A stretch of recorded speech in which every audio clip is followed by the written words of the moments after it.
Je remercie vivement les organisateurs de cette rencontre. Je ne sais pas si vous m'entendez.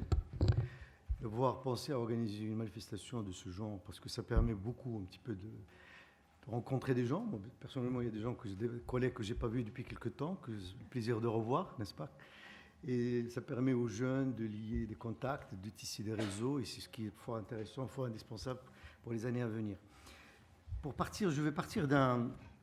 Puisque tu es là, je préfère que tu commences. Là. Vas-y, continue. Alors, pour partir, je vais partir de préface d'un livre qu'on a publié en 2009. Je ne sais pas si vous l'avez vu, qui s'appelle Regard sur l'immigration tunisienne, qui était publié à Agadir et dont j'ai eu le plaisir de faire la préface et le publier. Je vais vous lire juste un passage. Donc, on peut se demander dans quelle mesure et sous quelle forme incidente les pays du Maghreb peuvent se doter, ou tout du moins se prévaloir d'une politique migratoire. Car il s'agit bien jusqu'à présent d'une simple tentative de gestion de phénomènes, étant donné qu'ils ne sont pas en mesure de contrôler les flux de départ correspondants, alors qu'ils y voient un impact sur l'emploi direct et indirect, et une des solutions pour compenser le manque de devises nécessaires au bon équilibre de leur balance de paiement, du moins pour l'Algérie, pour le Maroc et la Tunisie. Ceci d'autant plus qu'on observe un certain nombre de faits récurrents, à savoir, pour les pays du Maghreb central essentiellement, à savoir qu'ils ont à limiter désormais la fuite des cerveaux ou la mobilité des compétences, à lutter contre l'immigration dite clandestine, à s'accommoder du transit et ou de l'accueil des subsahariens, à tenter d'accompagner les ressortissants installés ailleurs et de chercher à les arrimer à la société de départ, à gérer la pression des pays européens qui veulent les voir jouer une fonction tampon, pour ne pas dire le gendarme aux frontières de l'Europe. Fin de citation. Ça, je l'avais écrit en introduction de ce livre en 2009. Je crois que la situation n'a pas beaucoup changé. Je vais me mettre debout. Et je vais parler... Je vais laisser de côté mes notes et je vais vous parler comme ça. On va essayer de changer, ça va beaucoup plus... Effectivement, donc les pays du Maghreb, je suppose que ça a été évoqué, donc se trouvent dans une situation qui est un petit peu problématique. C'était des pays de départ. Si nous prenons le cas du Maroc, il y a environ 4 à 5 millions de Marocains qui vivent et travaillent à l'étranger. C'est une population qui représente presque 12% de la population marocaine. C'est un poste très important au niveau de la balance des paiements. C'est aussi des hommes et des femmes qui contribuent d'une manière très importante au développement local, national et régional sur tous les plans. Développement économique, social, politique et ainsi de suite. Donc, le Maroc ne peut pas avoir deux poids, deux mesures. Il demande l'accompagnement de ses ressortissants à l'étranger, comme partout d'ailleurs, hein, au niveau de la Tunisie fait la même chose. Donc en cherchant, en tentant du moins à les arrimer et d'arrimer les Maroco-descendants à la société marocaine quelque part. Donc là, il y a une politique, entre parenthèses, qui était lancée depuis 2008 par la création de conseils de Marocains résidant à l'étranger et ainsi de suite, un certain nombre d'accompagnements. Il y a eu même un ministère qui était créé début des années 90. Actuellement, il y a un ministère qui suit ces affaires et ainsi de suite. Mais ça, ce n'est pas le problème qui nous intéresse. Simplement, il faut situer la situation. Deuxièmement, on a, depuis suite à ce qu'on appelle Rabi' al-Arabi, ou le printemps arabe, ou moi j'appelle le printemps démocratique, parce qu'il n'y avait pas que des Arabes qui ont fait la révolution, il y a aussi des Berbères, des Amazirs, donc il faut généraliser. Donc ce printemps démocratique a poussé les États du Maghreb à changer un certain nombre de choses. Des fois, il y a un changement de régime, comme on a vu en Tunisie, mais au Maroc, il y a eu un changement d'un certain nombre de choses, notamment la mise en place d'une nouvelle constitution. Cette nouvelle constitution, et pour la première fois dans l'histoire du Maroc, était claire, c'est-à-dire on peut lire dans le préalable, comme ce qu'on disait, que le Maroc est pluriel. Déjà, ça c'est quelque chose de primordial, parce que jusqu'à présent, on disait le Maroc, arabe, ceci, islamo. Maintenant, on dit que le Maroc est pluriel. C'est-à-dire qu'il y a plusieurs confluents, plusieurs influences. Andalouse, les Andalous qui sont arrivés, et on va revenir. Africains, c'est-à-dire les Africains du Sud, subsahariens, qui sont venus, qui sont installés. Juifs, Amazirs, Arabes, et ainsi de suite. Et ça crée Hassani, hein, pour la culture saharienne, et tout ça, ça crée un tout. En même temps, la Constitution marocaine insiste sur le fait qu'il n'y a pas de différence, de ségrégation entre Marocains et non-Marocains. Mieux, il donne le droit de vote dans le cadre respecté aux étrangers vivant et travaillant au Maroc, en situation régulière. Donc ça, c'est tout ça dans la Constitution qui a été votée le 1er juillet 2011. Et donc cette Constitution met en place le cadre. Troisième point qui est important et qui pour moi est primordial, la question que j'ai posée tout à l'heure à mon collègue, c'est que le Maroc est parmi les premiers signataires de la Convention des Nations Unies sur le droit des immigrés et de l'ensemble de leur famille. On a beau dire, mais cette convention, on veut, on est pour ou contre, elle protège le droit, le sens même de droit, des droits humains. Et les droits, comme vous le savez, sont universels et indivisibles. C'est-à-dire qu'on veut appliquer les droits de l'homme dans leur généralité. On ne peut pas sectionner. Et donc là, ça a été appliqué. Les droits de l'homme, si vous voulez, le Maroc aussi, dans toujours cette perspective de démocratisation poussée, il a mis en place, avant il y avait le Conseil consultatif des droits de l'homme. Il est devenu le Conseil national des droits de l'homme. Quand on est signataire de cette convention, et moi pour les pays qui l'ont signé, je trouve que c'est ça le plus important, ils sont tenus tous les 4 ans de présenter un rapport devant le Conseil des Nations Unies des droits de l'homme, devant la commission chargée de ces dossiers. Et selon les principes donc, de cette commission, il y a 3 rapports qui sont présentés simultanément. Il y a l'État en question, en l'occurrence le Maroc, qui fait un rapport, parce qu'il y a une délégation interministérielle qui charge d'une manière transversale à faire les différentes thématiques sur l'état des immigrés et de l'immigration au Maroc, c'est-à-dire l'état des immigrés marocains à l'étranger, mais des immigrés aussi ou des transitants au Maroc, la situation juridique, médicale, culturelle, tout ce qu'on veut. Il le transmet au Conseil national des droits de l'homme, qui est une institution indépendante selon le principe de Paris. Je peux revenir sur ça. Le principe de Paris, c'est un principe qui demande que le Conseil national des droits de l'homme il est classé A, B, A+, et ainsi de suite, en fonction de son autonomie vis-à-vis du pouvoir central. C'est-à-dire il est autonome. Le Conseil national des droits de l'homme, dont je suis membre d'ailleurs, entre parenthèses, mais je parle en tant qu'enseignant ici, donne ses avis sur ce rapport. Et l'État n'est pas tenu de changer, de prendre en considération ses recommandations. En même temps, donc, le Conseil national fait son rapport, et ce qui est le plus intéressant, et c'est là la démocratie participative que nous appelons de nouveau pour qu'il se développe dans les pays du Maghreb, c'est que la société civile aussi présente des rapports. C'est-à-dire sa société qui travaille sur les enfants des immigrés, sur les femmes, et ainsi de suite, présente des rapports parce qu'ils ont vu des dysfonctionnements. Et tout ce monde se retrouve, par exemple, en l'occurrence pour le Maroc, c'était le 9 septembre 2014 à Genève pour présenter ce rapport. Le jour même, le rapport il a été transmis donc, une semaine avant au cabinet royal, qui est le 9 septembre. Donc on vient de fêter 2 ans de la mise en place de cette nouvelle politique, entre parenthèses, on reviendra sur le terme si on a le temps. Il y a eu un communiqué de Palais Royal qui a demandé la mise en place d'une politique réaliste et humaniste. Réaliste, c'est-à-dire, parce que souvent, moi je suis parmi les gens, les personnes, les chercheurs qui ont toujours dit que c'est vrai, quand j'étais jeune, on pouvait circuler plus librement. Mais depuis, je dis qu'il y a des éléments à prendre en considération. C'est vrai, quand on voit un petit peu ce qui se passe de par le monde, quand on discute avec le ministère de l'Intérieur, on voit qu'il y a des choses pour des raisons sécuritaires, pour des raisons d'emploi, pour des raisons de respect humain, et ainsi de suite. On comprend globalement. Donc, mais quand on laisse que ce volet au sécuritaire, ils le développent à outrance. Ils oublient tout ce qui est humaniste.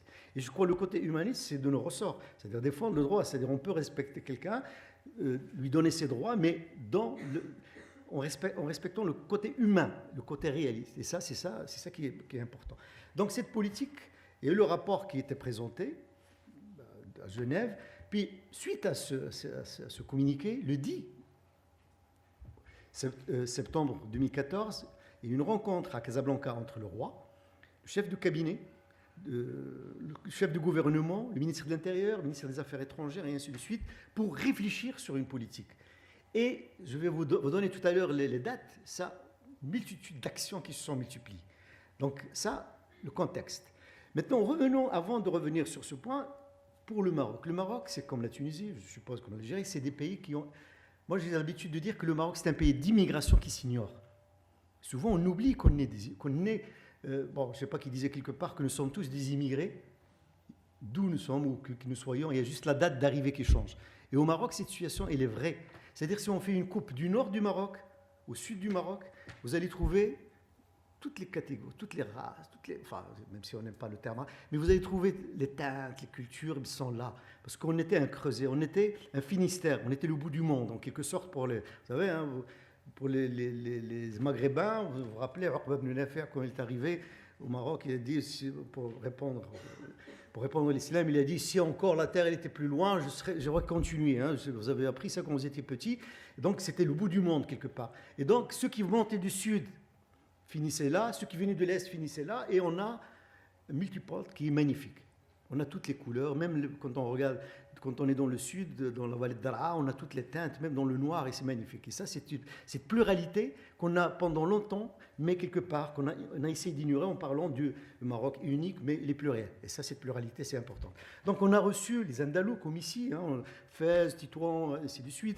On a reçu, quand il y avait l'arrivée des Français en Algérie, il y a beaucoup d'Algériens qui sont venus s'installer au Maroc. On a reçu, quand il y avait la guerre civile en Espagne, on a reçu énormément d'Espagnols. On a reçu, quand il y avait la révolution russe, beaucoup de Russes blancs, beaucoup d'Européens de l'Europe centrale. On a reçu beaucoup d'Européens qui ont fui. Vous avez tous vu Casablanca, sans que je commence à étaler, le film Casablanca.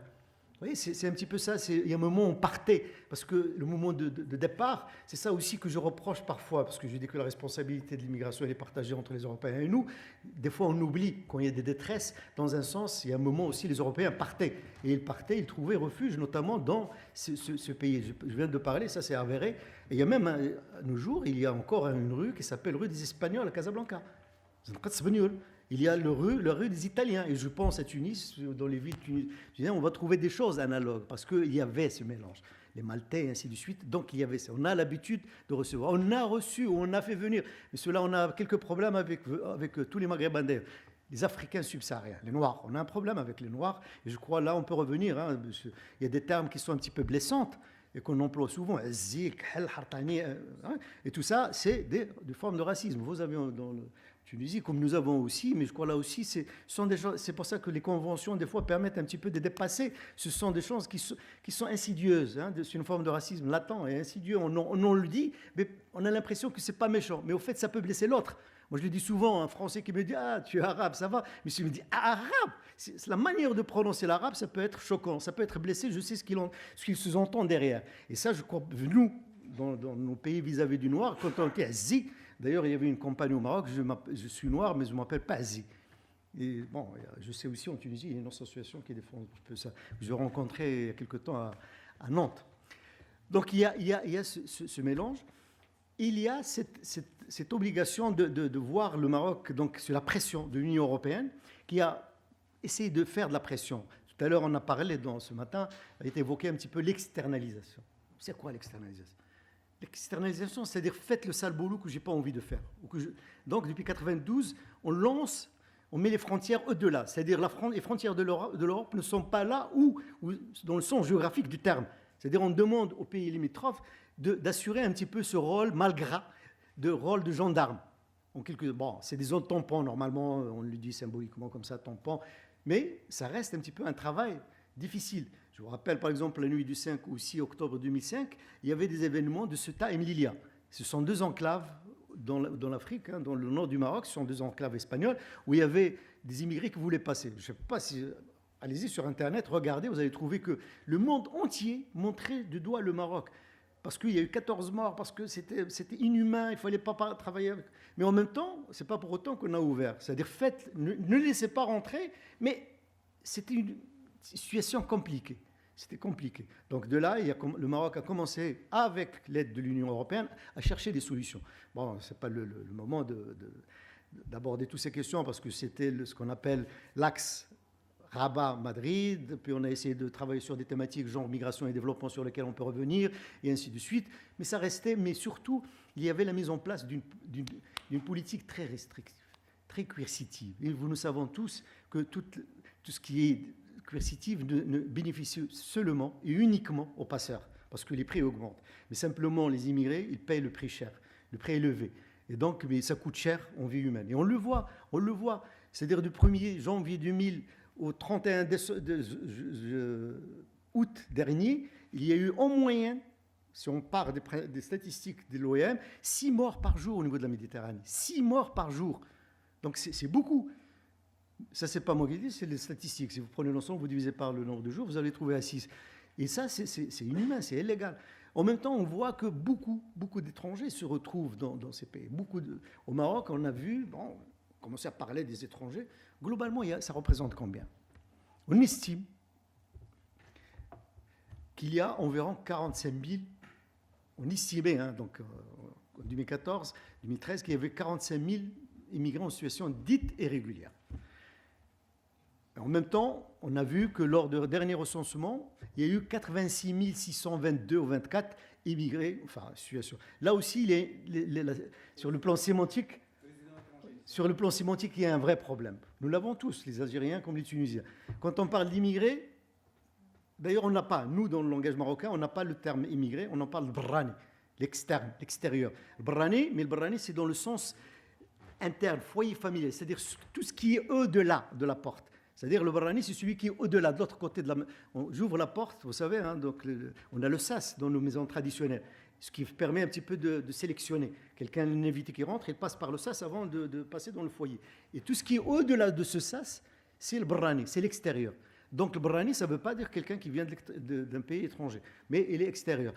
Mais ce qui est surprenant de tout ça, c'est les Européens. On ne les appelle jamais immigrés ou brani, on les appelle coopérants, Gaouri, Françaoui, Francaoui, tout ce qu'on veut, mais aucun immigré. Jamais immigré, parce que la charge, mais je ne sais pas toi qui vas me conter, la charge, le mot immigré, il est devenu presque péjoratif. Il est une charge négative qui est très forte, et on ne l'utilise pas. Donc, globalement, on a 86 000. Si vous avez retenu, donc on a régularisé environ 18 600 et quelques, donc disons 20 000. Globalement, et au Maroc, il doit y avoir 100 000 immigrés. C'est pas beaucoup. C'est ramené à la population marocaine de 35 millions, c'est dérisoire. C'est dérisoire. Ramener à la population marocaine vivant et travaillant à l'étranger, c'est insignifiant. Donc voilà, là, il fallait, on ne peut pas faire deux poids, deux mesures, comme on disait tout à l'heure. Donc il fallait agir, faire ce qu'on fait, ce qu'on demande pour les Marocains et les Maroco-descendants à l'étranger, la même chose, ceux qui vivent au Maroc trouvent les mêmes conditions. Donc là, il y a une série de lois qui se sont mises, parce qu'avant, sous la pression de l'Union européenne, le Maroc était parmi les premiers qui avaient mis en place une loi, comme j'ai dit, très, très sécurisante, très restrictive. C'est-à-dire, c'était ce qu'on appelle la loi 0203. D'ailleurs, la loi tunisienne, c'est la même chose, qui est suivie une année après. La loi algérienne, c'est la même chose. C'était des lois qui étaient mises en place, mais purement restrictives. Par exemple, vous recevez quelqu'un qui est en situation irrégulière, qui passe la nuit chez vous, vous êtes passible d'être condamné 10 ans de prison. Ouais, je ne sais pas si vous mesurez. Donc c'est beaucoup, 10 ans de prison. Donc il fallait revoir. Donc suite à ce rapport, on a commencé à réfléchir comment mettre en place une politique, comme on a dit, réaliste mais humaniste. Premièrement, il y a un bureau donc, des réfugiés qui existait depuis 1959. Le BRA, ça s'appelle, au niveau du ministère des Affaires étrangères, qui n'a pas fonctionné. Donc il a été ouvert, je peux vous donner les dates. De toute façon, j'ai fait un papier que je vais laisser là, où il y a la plupart de ce que je suis en train de vous dire, je vous laisserai.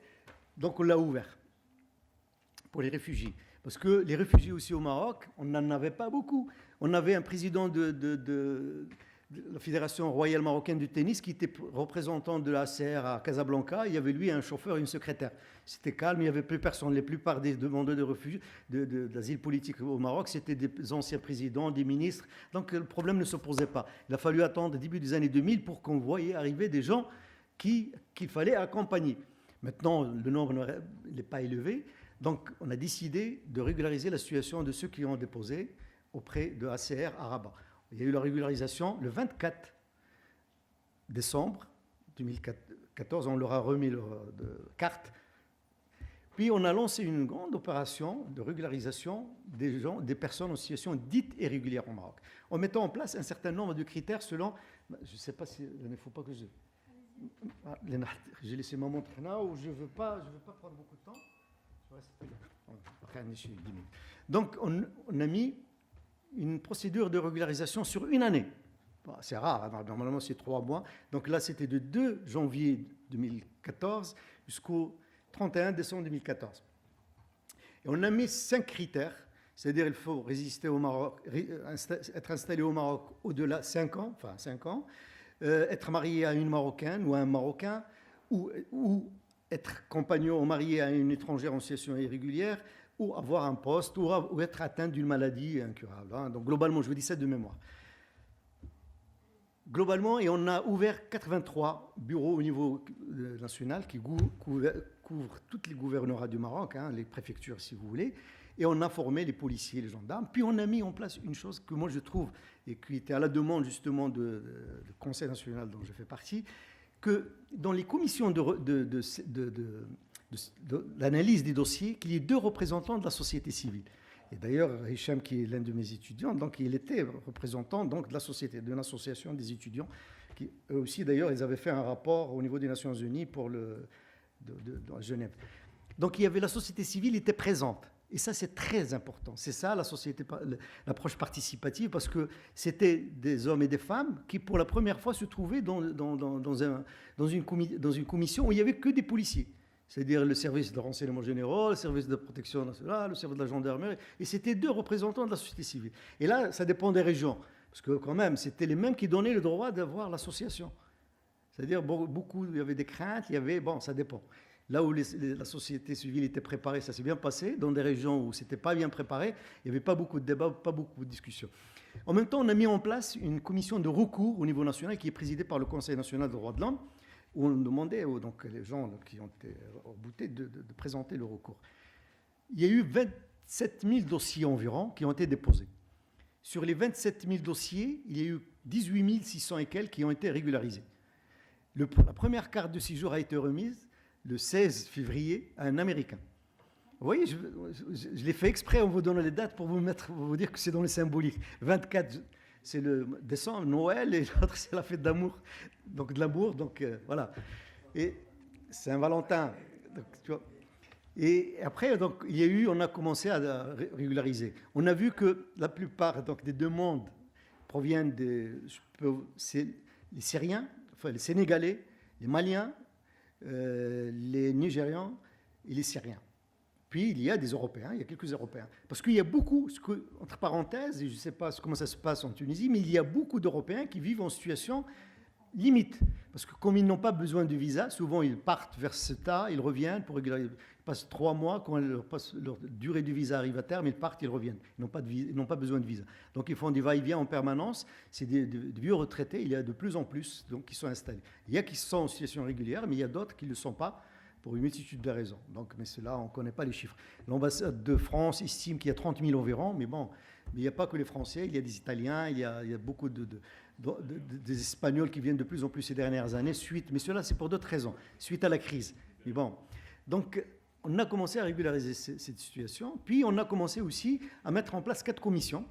La première commission, c'était pour réviser la dite loi, la loi 0203, il faut la revoir, et mettre en place une nouvelle loi sur l'asile et la politique. Ces 2 lois sont maintenant bien avancées, elles vont être présentées au Parlement cet automne, certainement au mois de février ou décembre, même s'il y a beaucoup de lois qui sont en attente, là il y a l'embouteillage devant le Parlement.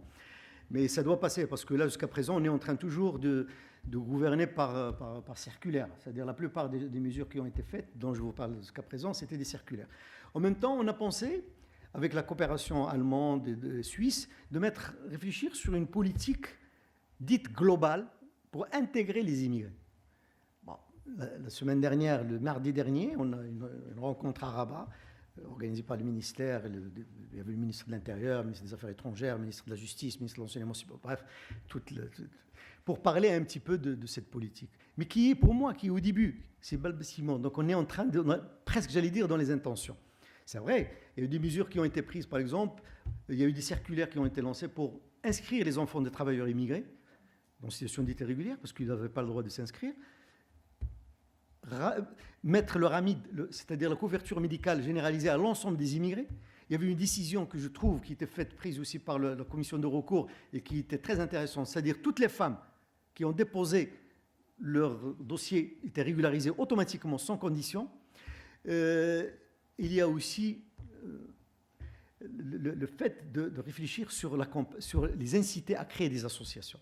C'est vrai, le Maroc, comme j'ai dit tout à l'heure, c'est un pays qui a reçu toujours des immigrés. D'ailleurs, après l'indépendance, même si on a créé l'université en 1958, la première université au Maroc, c'est-à-dire après l'indépendance, parce qu'il n'y avait pas d'université au Maroc, on venait faire les études à Alger ou à Bordeaux. il y a eu l'arrivée de certain nombre d'étudiants subsahariens et africains en général, tunisiens, algériens, mais d'autres qui sont venus. Et d'ailleurs, la première association des étudiants étrangers date de 1961. C'était les Sénégalais qui ont créé l'association. Et depuis, il y a de plus en plus d'associations parce qu'il y a un tissu associatif, donc on essaie de développer. Au Maroc, il y a environ 100 000 associations. Et je viens d'une région, le Souss-Massa, où il y a le tissu le plus dense au niveau associatif. On présente pratiquement 17% du tissu associatif. Et une grande partie de ces associations proviennent, donc il y a des études, je peux vous donner à la fin des références bibliographiques sur ce que... Travailler issus de l'immigration. Et les immigrés, quand je parlais tout à l'heure, parce que souvent on voit que l'apport monétaire, les immigrés aussi, beaucoup des Marocains, des immigrés ou d'origine de l'immigration marocaine en Europe, sont battus pour que des changements se passent aussi, c'est-à-dire au niveau des droits humains. Et ça, je crois que c'est quelque chose de primordial. Souvent, quand on analyse, on voit le migration et développement, on voit le développement économique, mais on oublie le développement humain, le développement culturel aussi, où l'immigration, d'une manière générale, peut apporter un maximum de choses. Et ça, je crois que c'est primordial. Donc, actuellement, il y a environ une centaine d'associations issues directement de l'immigration. Mais comme je parlais tout à l'heure avec quelqu'un, avec le docteur là en face, on constate, on a fait une petite étude, on a vu que le nombre d'associations issues de l'immigration croît de plus en plus. Bon, maintenant il faut les accompagner parce que la plupart des associations, que ce soit issues de l'immigration ou non, on a pratiquement 75% des associations ont un budget de moins de 500 € par an, ce qui est insignifiant. On a vu que la plupart des associations n'ont pas des compétences, c'est-à-dire n'ont pas des permanents. On a vu que la plupart des associations ne changent pas le bureau et ainsi de suite. Donc tout ça, c'est un travail qu'il faut faire. C'est un travail donc d'accompagnement, c'est un travail qu'il faut faire aussi avec la société civile. Parce que la société civile, souvent, moi, les conférences que je vois, souvent j'ai deux centres de mesure. J'ai les collègues universitaires qui me disent « Mohamed, arrête, le Maroc n'a pas les moyens de sa politique ». Je lui dis, mais il faut mettre en place, il faut tenter de mettre quelque chose en place et chercher les moyens. Ce n'est pas parce qu'on n'a pas les moyens qu'on ne fait rien, on attend que les moyens arrivent pour faire quelque chose. J'ai des gens de la société souvent qui me disent, oui mais attends, ce que vous faites, vous voulez faire pour les immigrés, vous ne le faites même pas pour les Marocains. Vous défendez les étrangers, mais les Marocains, ils ont encore besoin d'avoir une couverture médicale. Mais je crois, comme je l'ai dit au début, on peut, c'est-à-dire l'approche quand on est dans les droits humains, c'est universel et c'est indivisible. On ne peut pas défendre cela. À la limite, en défendant les immigrés, je défends quelque part le Marocain aussi parce que je peux élever vers le haut des choses que le Marocain n'a pas eu et qu'il peut avoir à travers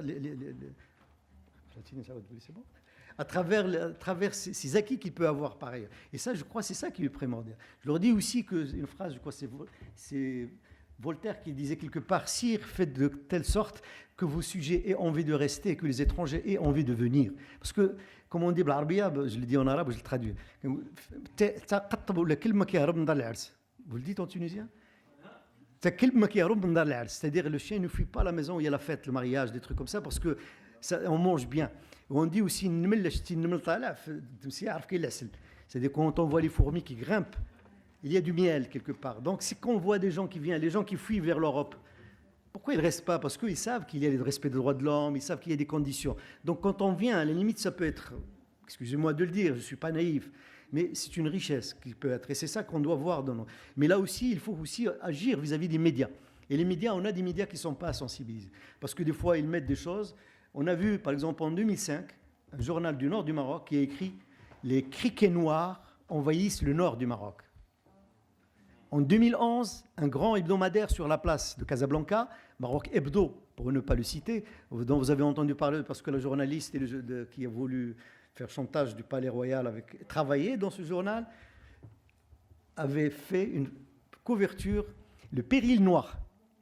Vous voyez, donc là aussi, il y a du travail qu'il faut faire. Et ça, je dis ça parce qu'on est au niveau du Maghreb, il faut qu'on dise nos vérités aussi. Moi, j'ai toujours aimé qu'on parle de nous-mêmes aussi, qu'on dise un petit peu, quand je vais parler des Noirs, quand je vais parler de ceux-là, il faut les dire. Ça blesse, ça fait mal, on ne veut pas l'admettre, mais c'est une réalité intangible qui est là. On n'est pas mieux que les autres, ou moins bien que les autres, donc il faut agir, il faut faire des choses. Et je crois dans ce sens qu'il faut faire un certain nombre d'éléments. Maintenant, pour faire bilan, je crois, sinon... Ça fait, non, mais en tout cas, je crois que, je vais dire deux mots, j'arrête parce que je ne veux pas abuser ni de votre gentillesse, ni de votre temps. On est, le Maroc, donc il a lancé, moi en tant que chercheur, je vais vous dire un petit mot, j'ai hésité avant de me lancer dans ces actions politiciennes. Je ne suis pas politique, je ne suis pas encarté dans aucun parti politique. Mais j'estime que contribuer des fois, agir de l'intérieur, ce n'est pas facile, mais il faut le faire. Et j'invite tous les étudiants, les futurs chercheurs, à arriver à un âge de ne pas se gêner. Ce n'est pas facile, hein, parce que vous allez recevoir des coups à gauche, à droite, de partout, mais il faut le faire. On arrive à passer quelques petites idées, parce qu'on en a quand même, hein, nous les chercheurs, parce qu'on passe notre temps, quand on passe 40 ans à réfléchir sur un sujet. Moi, l'immigration, je suis tombé quand j'étais petit, quand j'étais jeune. Je leur dis souvent à mes étudiants. Je donnais des cours de soir aux petits qui étaient à la cité de transit, la Caillole, à Marseille, pour leur apprendre à écrire le français et à lire l'arabe.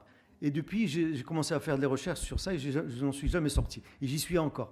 Donc, je crois qu'il faut agir, il faut se battre, il faut suivre ces éléments, il faut être attentif. Et ça, on ne peut le faire soit dans le centre de recherche, soit dans le tissu associatif. On peut impliquer, soit dans nos foyers aussi. Je vous dis, hein, le mot azzi, je crois que vous le faites aussi, hein, hartani. Vous le faites aussi, non? Vous le dites. Abid, là, Abid, c'est autre, hartani.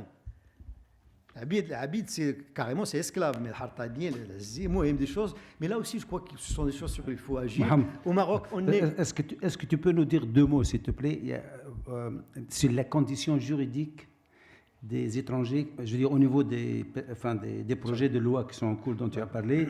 En deux mots, quelle serait la différence par rapport aux lois précédentes, si tu as une idée rapide, parce que ça c'est peut-être l'objet justement de la séance. Le projet de loi, il y avait d'ailleurs, on a sollicité un certain nombre de spécialistes pour faire deux projets de loi, qui n'était pas le cas avant, sur l'asile et la traite, hein, d'une manière, et sur l'immigration. C'est-à-dire la prochaine loi, il y a c'est-à-dire au niveau juridique, il y a plus d'accompagnement, normalement. Hein, donc ce qui est prévu. Maintenant, comment ça va faire? J'ai vu l'avant-dernière version, parce que je l'ai vu il y a 6 mois.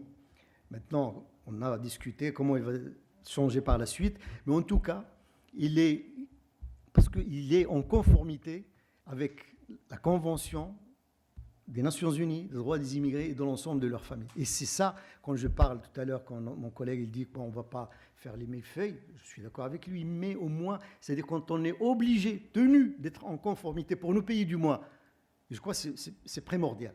C'est-à-dire être en conformité avec la réglementation internationale. Et là, je crois que cette loi, il doit l'être en tout cas. Il faut qu'il soit en conformité avec la Convention internationale. Et vous savez tous, je crois que c'est toi qui l'auras présenté hier, pour ceux ou celles qui étaient là, que cette loi protège son essence, sa philosophie principale, c'est le droit des immigrés. Et je crois que vous ne trouverez personne qui vous dit que je suis anti-droit humain. On est tous pour ça. Mais simplement, il faut y aller, il faut franchir le pas. Et je crois que cette loi, il va être dans ce sens, je l'espère en tout cas. Mais si ce n'est pas le cas, il va être refusé, parce que le gouvernement est tenu de la transmettre au Conseil national des droits de l'homme, qui donne son avis. Il va mentionner, bien sûr, là où il y a dysfonctionnement par rapport aux différents articles. Donc, nous sommes au début d'un processus. Qu'est-ce que ça va donner? Je ne sais pas. Mais en tout cas, j'espère qu'on aura l'occasion d'ici 2 ans pour voir l'aboutissement un petit peu de cette politique dite d'intégration, d'accompagnement et d'insertion, enfin un petit peu de ces étrangers entre parenthèses au Maroc. Parce que nous avons trouvé parmi eux qui sont là au Maroc depuis 1979. Il y a des médecins qui travaillent au Maroc en situation dite irrégulière. Médecins. Donc, vous voyez, on en trouve. Quelle origine? Syrien. C'est un Syrien, oui. C'est un Syrien, mais qui travaille depuis longtemps.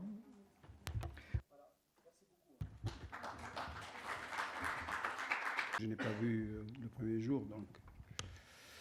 Alors, on m'a proposé de faire cette intervention. Donc, je voudrais juste faire quelques remarques préliminaires. D'abord, cette intervention aurait dû être présentée par les auteurs. Donc ici, moi, je ne fais que présenter un travail que j'ai fait en tant que coordinateur d'un plaidoyer que vous trouverez là. Voilà. Une publication que nous venons de sortir. Le CITUMA, c'est l'organisation dont je suis le président, le Centre de Tunis pour la migration et l'asile, qui est là, en bas.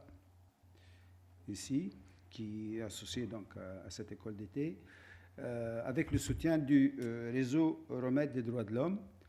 Et le but, c'était un peu, nous avons demandé à Monia Ben Jme'a et à Souhaim Ben Achour, deux juristes, deux collègues et amis juristes, privatistes, qui ont justement donc rédigé ce plaidoyer d'une 50aine de pages et que nous avons diffusé le printemps dernier largement, mais bon, je peux transmettre à toutes les personnes qui me le demandent une version électronique. Vous avez mon adresse mail ici, et puis vous m'envoyez juste, et puis moi je vous renvoie et la version arabe et la version française donc, de ce document. Voilà, donc cette remarque, c'était pour vous dire, je vous demande votre indulgence, je ne suis pas juriste, je travaille, j'ai progressé grâce justement au contact au travail avec les juristes comme avec les sociologues pendant, je veux dire, ces dernières années. Donc je leur dois beaucoup aux représentants aux spécialistes de ces disciplines. Deuxième remarque, ce plaidoyer concerne les lois relatives aux migrants, aux étrangers et à la nationalité en Tunisie. Il y a, donc l'idée, c'est un peu de réformer les lois qui administrent, qui gèrent la mobilité des personnes, des étrangers, aux frontières ou dans le pays, et la condition de leur présence ou de leur séjour en Tunisie, que ce soit dans le cadre d'un statut régulier ou irrégulier. Il y a deux autres volets juridiques sur lesquels je voudrais attirer votre attention. Nous n'avons pas de loi sur l'asile en Tunisie. Comme je l'ai dit le premier jour, c'est le HCR qui gère les dossiers des réfugiés qui viennent chez nous, ce qui n'est pas normal.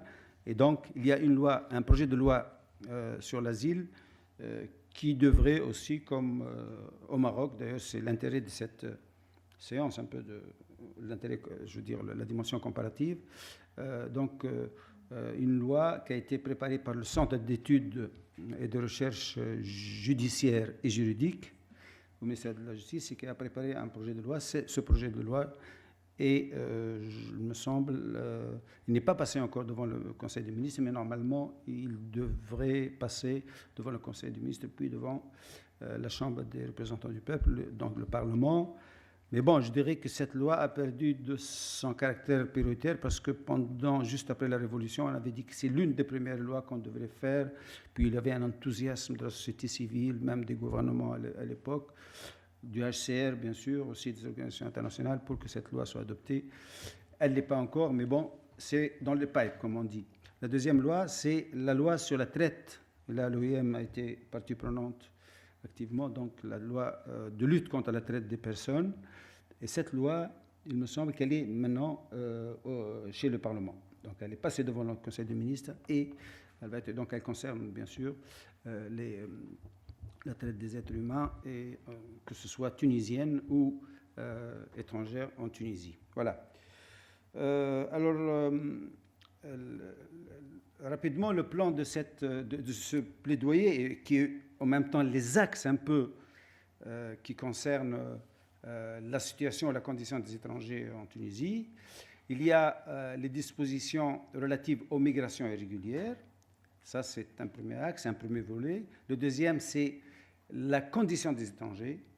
C'est le point sur lequel je vais surtout insister.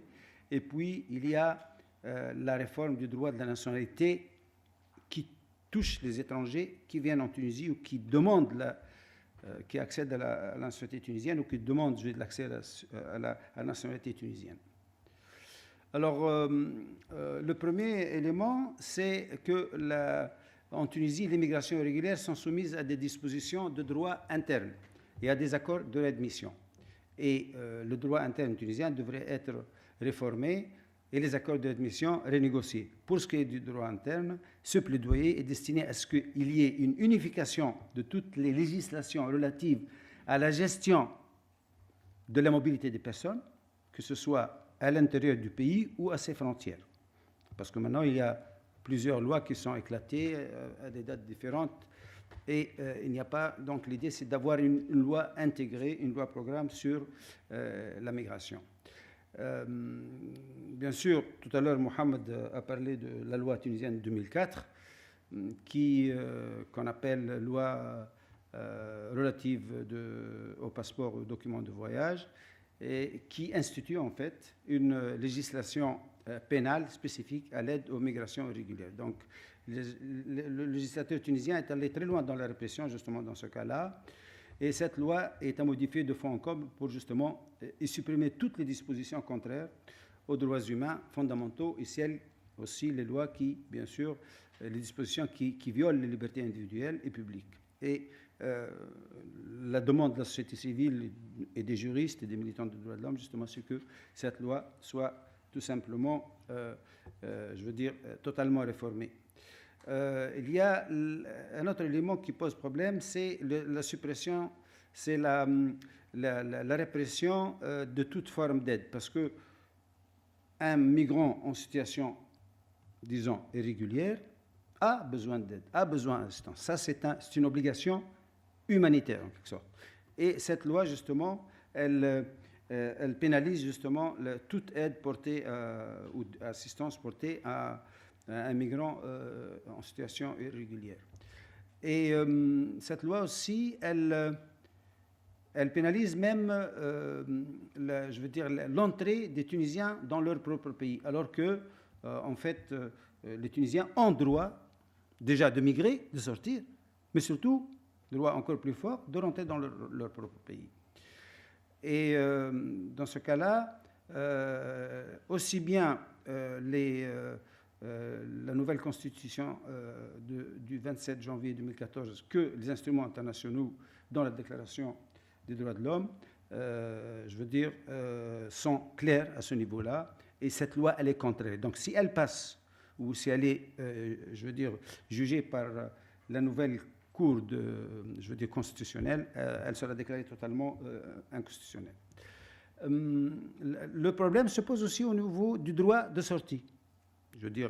Le droit de sortir d'un pays, commun aux étrangers et aux nationaux, il n'y a pas de distinction de nationalité par rapport à ce droit, est garanti par les conventions internationales régulièrement ratifiées par la Tunisie, comme le pacte international sur les droits civiques et politiques. Mais bien sûr, il y a des restrictions et le législateur tunisien s'est appuyé sur ces restrictions justement pour réduire justement ce droit de sortie.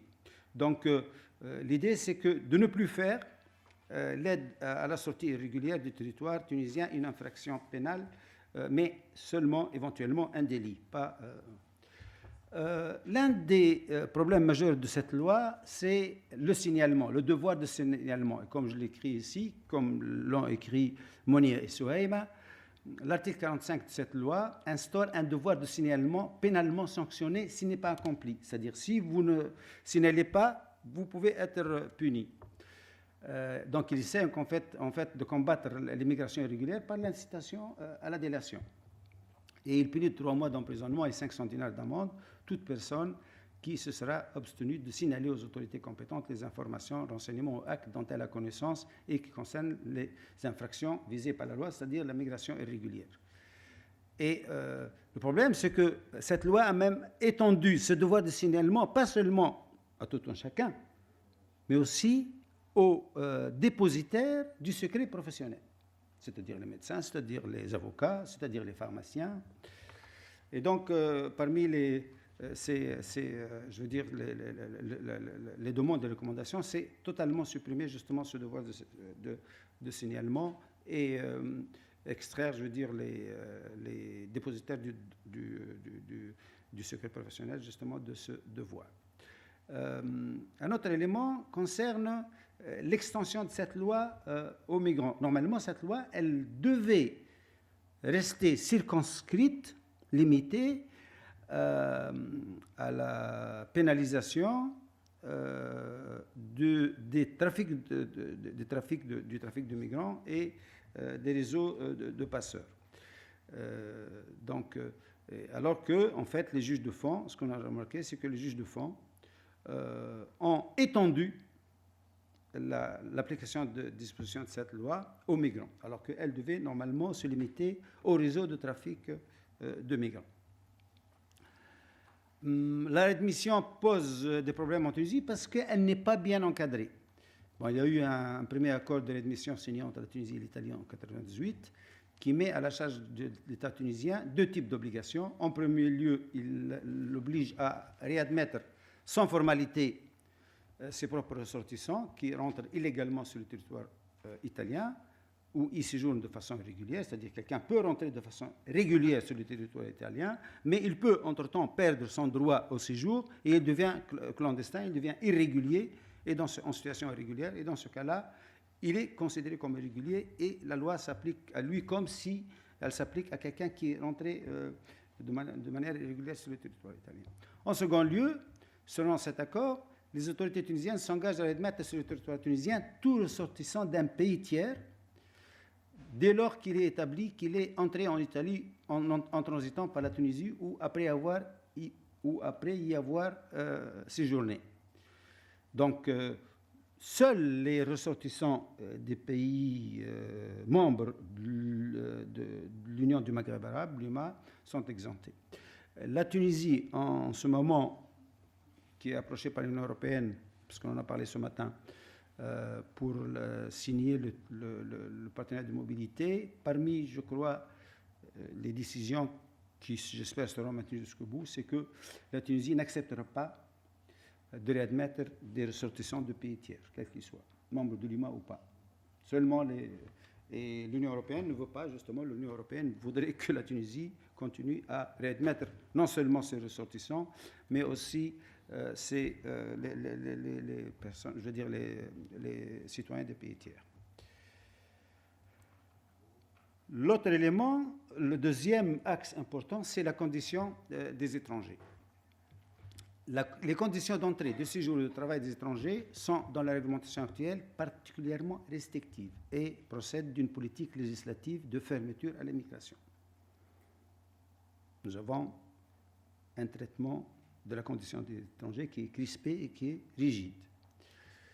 Et la condition des étrangers souffre dans la réglementation actuelle, dans certains aspects, plusieurs aspects, par sa non-conformité au droit international des droits de l'homme et plus particulièrement à la Convention internationale sur les droits de tous les travailleurs migrants et des membres de leur famille, que la Tunisie n'a pas signé, bien sûr, mais là on parle un peu de l'extension justement des dispositions du point de vue du droit international de cette loi, et donc nous voyons qu'elle est totalement en contradiction avec beaucoup de dispositions de la loi internationale sur ce qu'on appelle les droits de l'homme des migrants. Il y a les droits de l'homme tout court, et maintenant, au niveau des Nations Unies, le terme droits de l'homme des migrants a été adopté.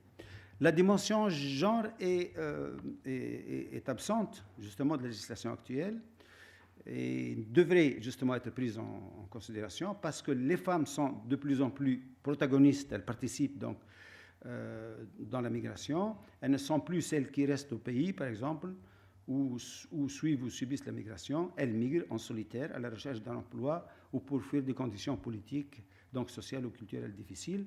Et dans ce cas-là, je parle surtout des étrangères, dans ce cas-là, qui s'installent en Tunisie, qui s'installent pour les mêmes motifs, elles ou bien s'installent ou bien transitent par la Tunisie pour se rendre ailleurs ou enfin parfois pour solliciter de l'asile. Donc la question du genre est importante et nous y reviendrons. Donc l'idée, la recommandation, c'est qu'il y a une protection particulière qui doit être accordée aux femmes migrantes, surtout celles exerçant une activité professionnelle qui sont bien sûr exposées à des abus, à des violences diverses. Et l'État tunisien devrait, c'est pour ça que tout à l'heure je t'ai posé la question par rapport à la loi marocaine, je veux dire quelles sont les orientations. Dans notre cas, je crois que la Tunisie doit travailler à ce que la police des frontières et les fonctionnaires de l'immigration, du ministère de l'Intérieur, soient correctement sensibilisés, formés, supervisés et surveillés pour bannir et lutter contre les comportements sexistes et les pratiques discriminatoires lorsqu'elles ont affaire à des femmes migrantes aux frontières ou à l'intérieur du pays. Un autre aspect qui est important, c'est la condition des étrangers à l'entrée dans le pays, durant leur séjour ou lorsqu'ils exercent des activités économiques. C'est là où vous allez voir qu'il y a beaucoup de problèmes. Donc l'entrée des étrangers sur le territoire national est soumise à un certain nombre de conditions de procédure, mais le problème, c'est que l'administration n'est pas tenue de motiver ces décisions, ou par exemple le refus d'entrée. Et dans ce cas-là, nous proposons qu'il y ait la mise en place, dans la nouvelle loi que nous proposons, la possibilité d'un recours devant les juridictions administratives tunisiennes contre les décisions, par exemple, de refus de visa ou contre les décisions d'entrée exercées contre un étranger,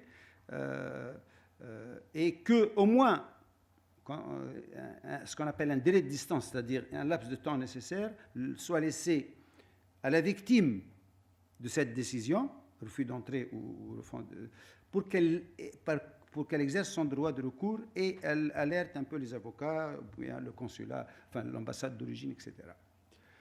Et normalement, ce recours devrait aller jusqu'à annuler toutes les décisions dans lesquelles est constatée une erreur manifeste d'appréciation des faits ou une atteinte disproportionnée à la vie familiale de l'intéressé. Par exemple, quand il s'agit de conjoints de Tunisiens, femmes ou hommes, conjoints de Tunisiens, ou le parent d'un enfant tunisien. Parfois, les parents d'enfants tunisiens subissent justement ce type d'erreur de manifestation, d'erreur d'appréciation. Et donc, dans ce cas-là, il faudrait que l'étranger ait la possibilité, et un temps, comme j'ai dit tout à l'heure, justement un délai pour faire un recours, pour faire annuler l'exécution de cette décision. Au niveau du séjour des étrangers en Tunisie, il y a deux types de cartes. La carte temporaire et la carte ordinaire. La carte de séjour temporaire est délivrée aux étrangers titulaires de visa de séjour. Donc il faut obtenir un visa de séjour temporaire pour pouvoir, pour pouvoir demander ou déposer la demande de carte. Et l'étranger, par exemple, auquel le visa de séjour temporaire est refusé, doit quitter le territoire tunisien dans le délai imparti par la décision de refus, faute de quoi il s'expose à une mesure de refoulement. Et dans ce cas-là, la durée de validité du visa de séjour temporaire ne peut être supérieure à 1 an, ce qui fait que les étrangers en Tunisie, quand ils s'installent en Tunisie, ils sont sous le régime du séjour temporaire, pratiquement ils sont tout le temps en train de préparer les dossiers pour l'année d'avant. Pratiquement, déjà ils déposent le dossier, au bout de 6 mois, ils ont la carte de séjour temporaire, et il faut tout de suite entamer, préparer le dossier pour l'après. Là aussi, on demande qu'il y ait un recours. Et pour ce qui est de la carte de séjour ordinaire, elle permet une relative stabilité, mais on est loin encore, par exemple, des dispositions européennes dont a parlé Philippe ce matin par rapport au droit de séjour permanent. Là, on n'en parle pas en Tunisie. Justement, parmi les objectifs de ce plaidoyer, justement, c'est que la Tunisie, quand même, permette une certaine, régularité, une certaine sédentarité et stabilité au profit des migrants qui sont en situation, il ne faut pas oublier, régulière. Donc, même la carte de séjour ordinaire ne dépasse pas, sa validité ne dépasse pas 2 ans, qui sont renouvelables. Même des étrangers qui sont là depuis 10-15 ans, ils sont obligés de renouveler leur carte de séjour tous les ans.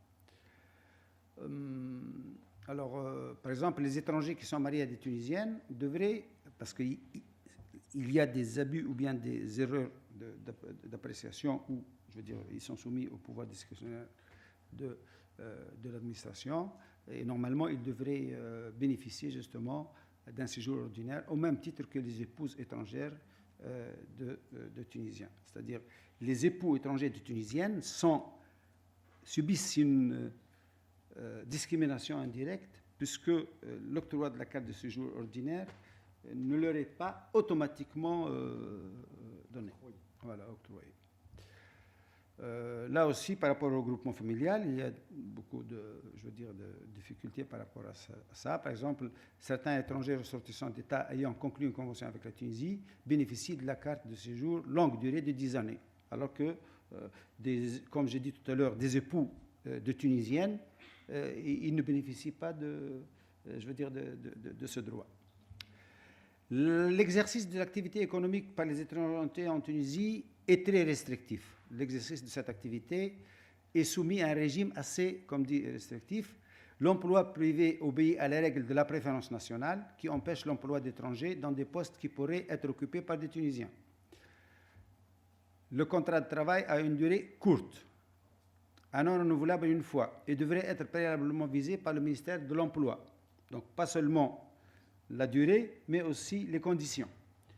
Et certaines activités professionnelles sont interdites aux étrangers, d'autres sont soumises à autorisation préalable, et l'exercice d'une activité salariée est étroitement contrôlé. Donc ça, c'est tous ces éléments, c'est pour un peu alimenter ce que j'ai dit au début, le caractère très restrictif et rigide de cette loi.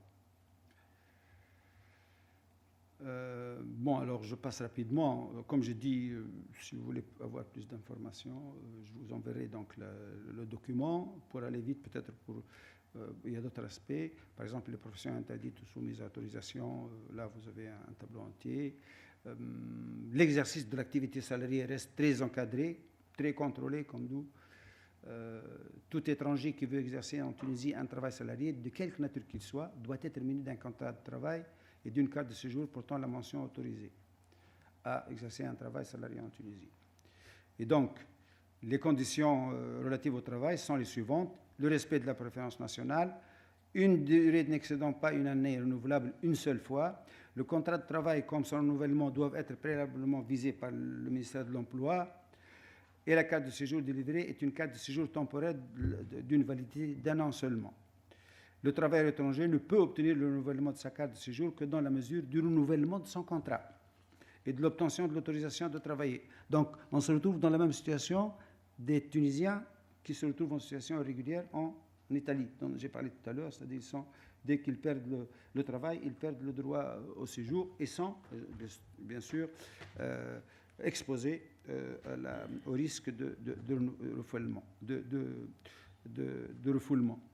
La carte de séjour donc, est retirée à cet étranger quand les raisons de son octroi disparaissent.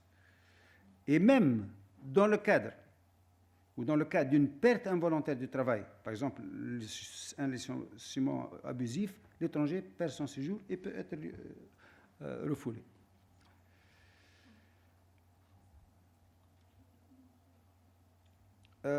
Par rapport au travail irrégulier, à un certain moment, les tribunaux tunisiens appliquaient, déniaient le devoir, déniaient les droits aux migrants irréguliers quand ils sont, par exemple, licenciés ou ne recouvrent pas leur salaire ou leur avantage. Mais depuis 2007, la Cour de cassation a un peu rétabli les choses. Et elle a considéré que l'emploi d'un travailleur étranger, sans le respect des dispositions relatives à l'emploi d'une main-d'œuvre étrangère, entraîne comme conséquence l'indemnisation de celui-ci en contrepartie du travail fourni, conformément au contrat établi entre les deux parties. Donc même si l'employeur, quand l'employeur emploie, donc engage un travailleur en situation irrégulière, il est obligé justement de respecter un nombre minimal de dispositions. Et dans ce cas-là, on considère que cette décision de la Cour de cassation est de nature à dissuader de l'emploi irrégulier des travailleurs étrangers.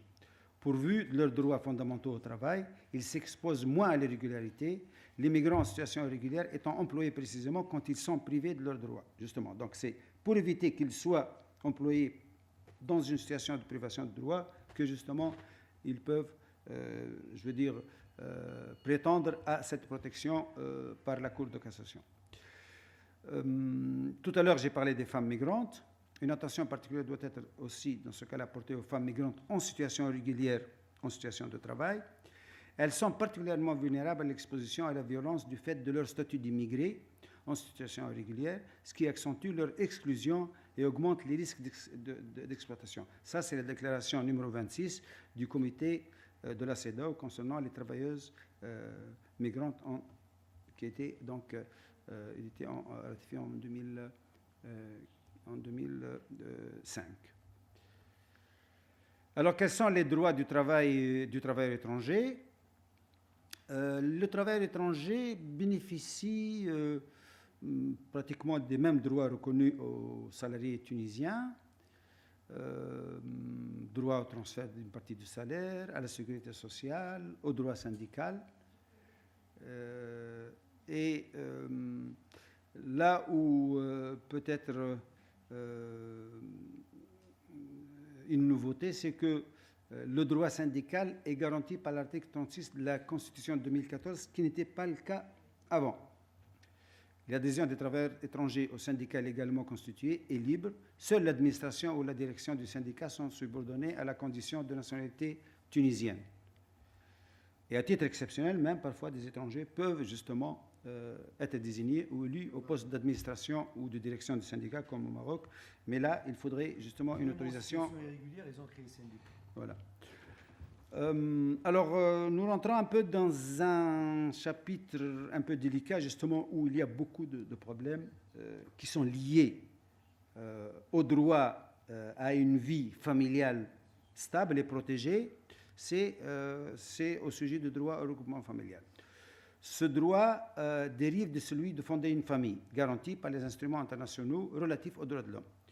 La recommandation est donc de garantir le droit au regroupement familial au profit des membres des familles d'étrangers autorisés à résider en Tunisie et au profit des étrangers conjoints de Tunisiens. C'est là où vous allez voir que le bas blesse, comme on dit. Mais des questions, donc, comme j'ai dit, restent en suspens, comme celle de savoir si un étranger polygame peut regrouper toutes ses épouses en Tunisie ou seulement l'une d'entre elles. Alors, la polygamie est interdite en Tunisie. Alors, tu me diras comment vous faites au Maroc, parce que ce n'est pas interdit. Interdite et elle est passible de sanctions. Et donc, globalement, on peut dire que permettre à plus d'une épouse de rejoindre le mari en Tunisie est de nature à banaliser l'union polygamique auprès de l'opinion publique tunisienne. Et donc, ceci est susceptible de heurter justement l'ordre public tunisien. Permettre, d'un autre côté, permettre à une seule d'entre elles, de ces femmes donc polygames, donc à une seule d'entre elles de rejoindre l'époux installé en Tunisie peut aussi heurter le principe d'égalité entre les hommes et les femmes et renforcer l'inégalité attachée à l'union en autorisant le mari à choisir celle qu'il préfère. Donc, par exemple, c'est cette solution, au demeurant, qui est actuellement en vigueur en Europe. Il laisse choisir. La Tunisie, il n'y a pas de loi encore, mais dans la pratique, et ça fait partie du pouvoir discrétionnaire, ils peuvent refuser. L'autre problème, c'est le regroupement familial au titre de conjoint de Tunisiens. Quand un homme ou une femme sont conjoints d'un ressortissant ou d'une ressortissance tunisienne, la loi de 68 et son décret d'application octroie un séjour ordinaire à l'épouse étrangère d'un Tunisien ou à l'étranger ayant un enfant tunisien. Seule l'épouse étrangère du Tunisien peut se voir accorder un séjour ordinaire, à l'exception, tenez-vous bien, du mari étranger de la Tunisienne. Je le dirai tout à l'heure, en quelque sorte, souvent, ça reste, je veux dire, une lame de fond, on considère que la femme tunisienne épouse d'un étranger est plus vulnérable qu'un époux tunisien d'une étrangère.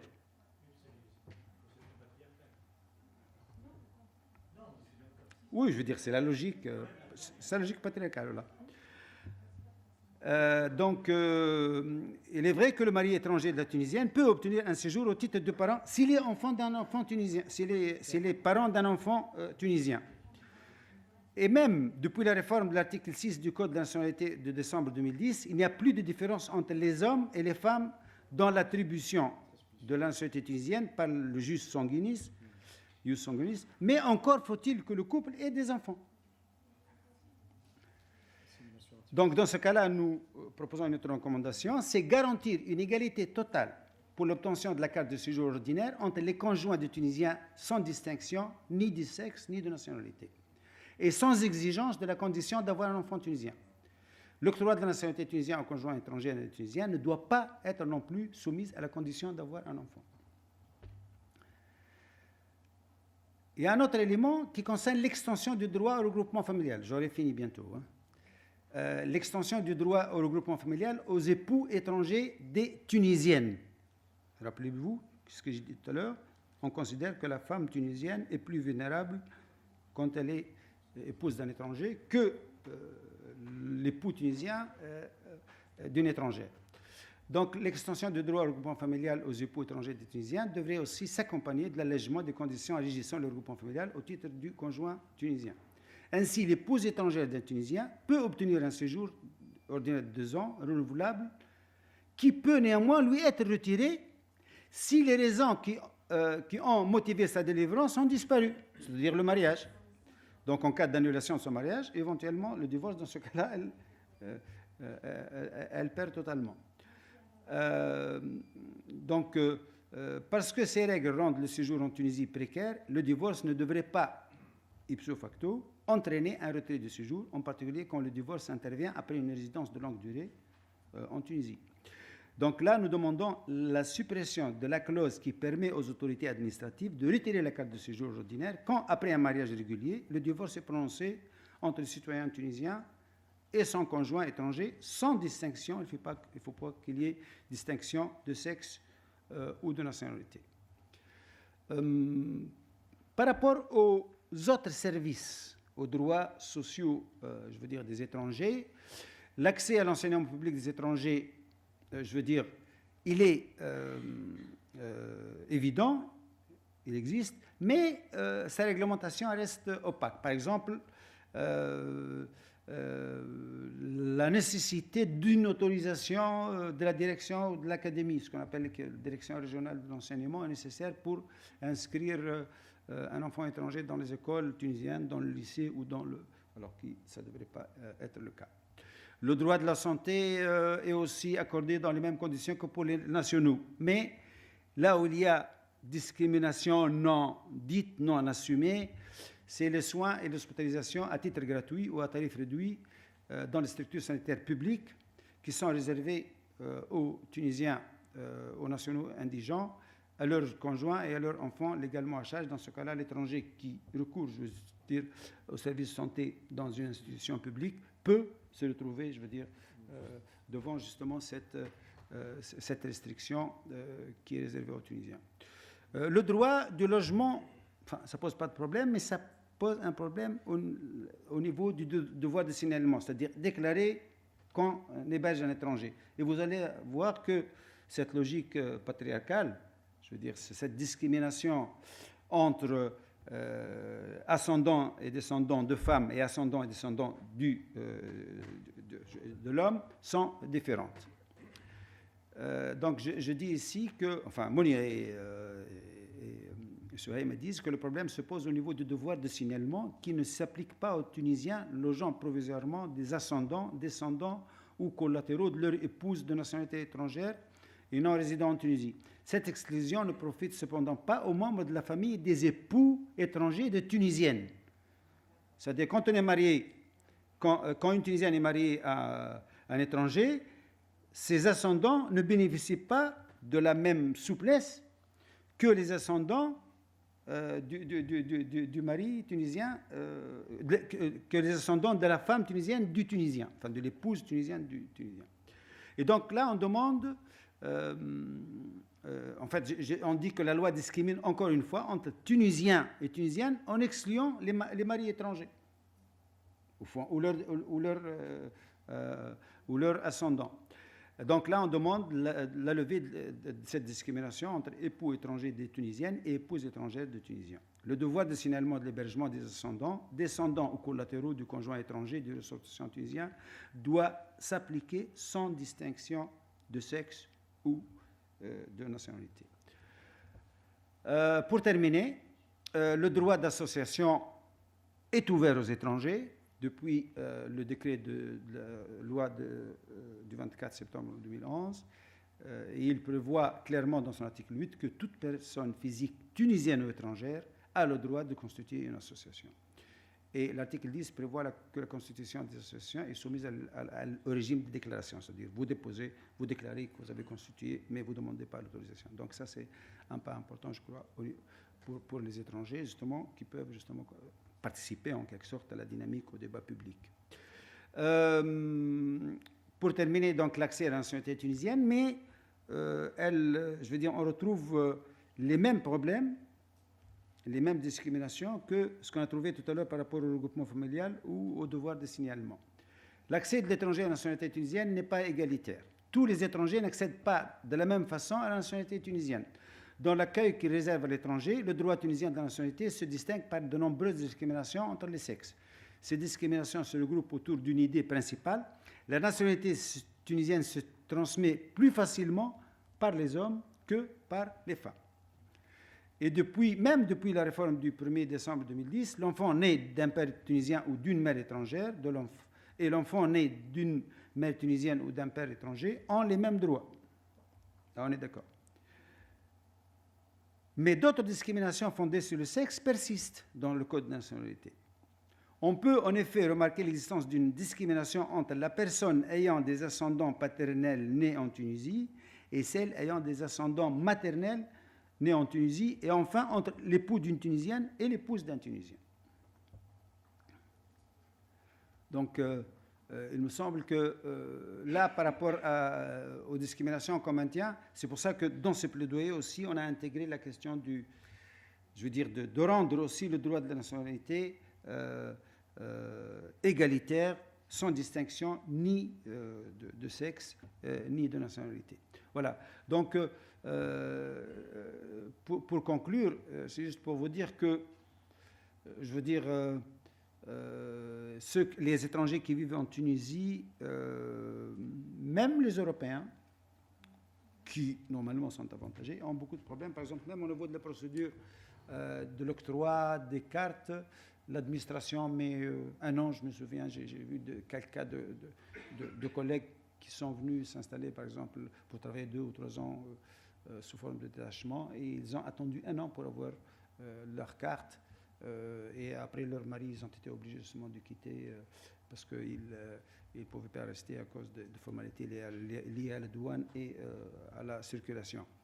Le dernier élément sur lequel je voudrais insister, qu'a évoqué tout à l'heure Mohamed, et j'en ai terminé, c'est par rapport à la présence des étrangers en circulation continue, ce qu'on appelle l'immigration maintenant, ou la mobilité du nord vers le sud.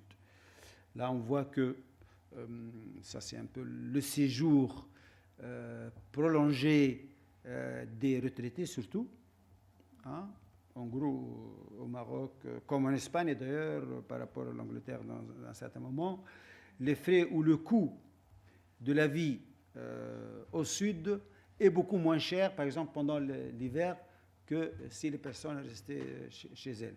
Donc, ça se développe au sud de la Méditerranée. Il y a la Turquie, il y a Chypre, même si elle fait partie de l'Union européenne, le Maroc, la Tunisie. Avant, c'était l'Espagne et le Portugal et la Grèce. Je veux dire, on remarque une mobilité à contresens, qui pour nous a contresens, mais en fait, elle fait partie de la logique de la mobilité de la circulation des personnes. Et donc, il faudrait prendre en compte, mais les législations ne l'ont pas encore prise en compte. Tout à l'heure, tu as parlé de l'opération régulière, mais ça sont l'opération de régularisation des étrangers. Mais là, ce sont des personnes qui ont voulu déclarer qu'ils veulent rester là et avoir un statut de résident permanent. Alors que pour cette mobilité circulatoire, les gens ne veulent pas avoir de papier dans... La question majeure pour moi se pose est comment l'aider à se structurer, à se professionnaliser, à se pérenniser. Quelle politique d'intégration dans un contexte comme celui du Maroc ou de la Tunisie, hein, on peut généraliser. Comment faire pour inciter les élus locaux? C'est là le problème. C'est-à-dire les décisions sont nationales, mais maintenant on est en train là. Demain il va y avoir les élections des régions des régionales. Des régions. Il y a le national, régional et local. Et ça, le régional et le local n'est pas impliqué encore dans cette politique. Dans ce qu'il a présenté mon collègue, vous n'êtes pas encore de ce stade, mais ça va venir. C'est-à-dire qu'il faut impliquer aussi. Donc comment faire pour inciter les élus locaux à lancer une politique nouvelle pour une population nouvelle, en dépit des contraintes budgétaires et des risques éventuels d'opposition de certains autochtones. Il y aura des racistes, hein, je vous parlais tout à l'heure, il y a que se rencontre. Ceci doit être une affaire politique multiscalaire commune dépassant les clivages sectoriels et articulant les différents niveaux d'organisation territoriale, à savoir local, régional, national et international. Parce que l'international aussi doit apporter sa pierre, sa contribution pour cette politique qui est en train de se dessiner, mais aussi, et un dernier point avec lequel je conclus, les pays maghrébins, je le dis souvent, ils doivent travailler ensemble sur cette question. La Tunisie toute seule ne trouvera jamais la solution. L'Algérie toute seule, jamais. Le Maroc tout seul, jamais. Il faut unir les forces. Il faut trouver des solutions ensemble pour gérer ce dossier qui fait débat et qui est un sujet emblématique, irritatif, qui revient en permanence. Et je crois que c'est inévitable. Hein. Pardon. Et juste par rapport, je voulais intervenir par rapport au contexte tunisien, donc M. Hassan. Tout ce qu'on a vu, c'était par rapport aux migrants qui peuvent accéder à la résidence en Tunisie, alors qu'on a d'autres vraiment phénomènes qui sont assez impressionnants et assez frappants en Tunisie pendant cette période, qui sont notamment les questions des bateaux rescapés en mer, donc les différents migrants qui sortaient, les différents bateaux qui partent de la Libye et qui sont sauvetés en mer pour venir en Tunisie et qu'on les aide. Donc ça, c'est des personnes qu'on ne trouve pas encore un statut pour eux. Donc, où on peut les mettre par rapport aux différentes catégories qu'on a vues et sur quelle loi aussi on peut les protéger, on va dire. La deuxième, c'est aussi la question de la pénalité. C'est les personnes qui sont en Tunisie et qui restent des périodes en attendant leur accès à la carte séjour, notamment les étudiants, les étudiants subsahariens qui viennent pour étudier en Tunisie, qui restent une période d'une année à peu près en attendant leur carte de séjour et qui finissent après à tomber dans l'irrégularité. Et qu'après, chaque jour et chaque semaine qu'ils sont en Tunisie, il y a des pénalités qui commencent à s'accumuler, voilà. Et que finalement, ils arrivent à avoir une dette assez énorme pour le gouvernement tunisien qu'ils ne peuvent pas payer et qu'on finit par trouver des migrants coincés en Tunisie et qu'on ne trouve pas des solutions pour les soutenir. Donc voilà, c'est deux situations que je trouve assez frappantes pour l'actualité tunisienne. Et comment peut-on réagir par rapport à ça ? Donc, merci beaucoup pour les deux intervenants. Pour M. Hassan Boubakri, c'est très intéressant cette pas de plaidoyer avec Mme Bonia Benjmer et Mme Souhaim Ben Achour. Elle touche les points faibles du loi tunisien. Donc, ma question concernant après cette édition, est-ce que l'État tunisien prend en considération cette pas et quelles sont les réactions du gouvernement? Et merci beaucoup. Pouvez-vous vous présenter rapidement? Sber Ali, étudiant du LINTES. Très bien, merci. D'autres réactions? Je vous prie de se présenter toujours avant de poser la question. Bonjour, je m'appelle Valentina, je suis une étudiante en doctorat et je suis en train de faire mon terrain ici en Tunisie. Et j'étais justement à Zerzis, dans le sud, pendant presque 2 mois. Et en fait, ce n'est pas clair du tout si les gens qui ont reçu le statut de réfugié par le HCR peuvent travailler légalement en Tunisie ou pas. Et du coup, si vous avez des clarifications par rapport à ça, ce serait très intéressant pour moi. Merci. Peut-être je pourrais me permettre de répondre à Madame, qui était sur Zerzis. En fait, puisqu'on a travaillé sur le projet de l'intégration urbaine des réfugiés en Tunisie après la fermeture du camp Chouch en juin 2013 et tout ça, donc on dit que les réfugiés en Tunisie n'ont pas vraiment le droit, en tant que droit, de travailler en Tunisie avec des contrats de travail et ainsi de suite. C'était une problématique énorme qu'on a rencontrée sur le plan de la législation et on a rencontré les ministères, les directions régionales. Au sud, il y a des pratiques, au nord, il y a d'autres pratiques aussi, parce que le Sud, il y a une certaine flexibilité, vu que la communauté des réfugiés qui sont venus de la Libye en 2011, il y avait une présence énorme et intensive et massive aussi, donc il y avait les directions régionales qui sont plus ou moins flexibles là-dessus, il n'y a pas de contrôle, ils les laissent travailler, et surtout dans l'informel, ce qui a causé quand même pas mal de problèmes. Ceci d'une. Ma question, en fait, et puis vous pouvez revenir avec Madame avec d'autres réponses. Peut-être vous avez une nouveauté en ce qui concerne ça. Le plaidoyer de la HCR à ce niveau aussi se fait au niveau central, ça c'est sûr. Et la loi, vous avez dit qu'on est en train de travailler sur la loi d'asile, les lois d'asile et ainsi de suite. Alors j'ai une petite réserve en ce qui concerne ce que vous avez notifié à propos de les polygames en Tunisie et laquelle des femmes devra-t-il choisir. En fait, même au niveau de la réinstallation, au niveau de la HCR, quelques pays qui proposaient la réinstallation ont refusé aussi de ramener les polygames. Ils ont demandé aux polygames de ramener juste une seule femme. Ceci d'une. De l'autre, ici en Tunisie, on n'est pas polygame et c'est contradictoire à la loi tunisienne. Je ne sais pas si on va intégrer et on va planifier une intégration pour les migrants et pour les étrangers en Tunisie. Est-ce qu'on doit vraiment partir sur le fait d'accepter la polygamie parce qu'ils sont des migrants? Ça, c'est une loi tunisienne qui a été établie, qui est socialement faite et on travaille et c'est une pratique. Et si on part vers cette liberté, si on peut appeler ça liberté, il y a d'autres nationalités qui font d'autres pratiques. Les Soudanais, les Somaliens, les Érythréens, c'est l'excision des filles. Alors c'est une liberté. Est-ce qu'on va partir sur l'acceptation de certaines autres libertés aussi, peut-être? Ça, c'est des... Hein? Bon. Ouais. Voilà. Je pose la question parce que voilà, c'est bon. Je passe à M. Vincent. Moi, c'est une réflexion par rapport à l'ensemble des interventions, et notamment aux deux dernières. C'est vrai qu'on a beaucoup décrit le processus législatif ce matin concernant l'Union européenne, vous deux concernant le Maroc et la Tunisie, également les souhaits de réforme de la législation. Mais moi, je réfléchissais aussi par rapport à un cas que j'ai vécu, que je vis récemment, qui est le cas libanais, donc tout le monde le connaît, 1,2 million, presque 1,5 million de réfugiés, 4 millions de population, donc c'est énorme, et une législation déplorable. On est dans un état législatif libanais qui relève du Moyen-Âge législatif, si je puis dire, avec un système politique défaillant, avec des forces de sécurité qui peuvent avoir des comportements hors loi, bon, ou même légaux, mais comme la loi est mauvaise, donc même si c'est légaux, de toute façon, ils ne seront pas punis. Et pourtant, cette société a développé des formes d'accueil. Alors ça peut être des formes d'accueil effectivement très contestables, mais qui sont de fait existants et qui malgré tout permettent l'accueil. Par exemple, tous les épiciers qui prennent des jeunes Syriens comme aide, donc pour travailler, qui permet à la famille d'avoir des revenus. Toute cette économie un peu informelle qui est très développée et qui finalement permet aux familles syriennes de vivre, de survivre. Et aussi toutes les pratiques, ce que j'appellerais communautaires dans le bon sens du terme, c'est-à-dire toutes les associations locales qui viennent en aide.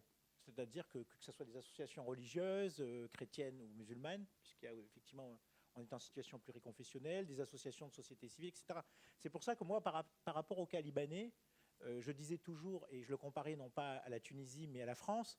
À la France, nous avons le discours de la tolérance et des pratiques d'intolérance, et le Liban, où il y a un discours anti-réfugié très fort, anti-syrien, presque xénophobe, où finalement les gens accueillent.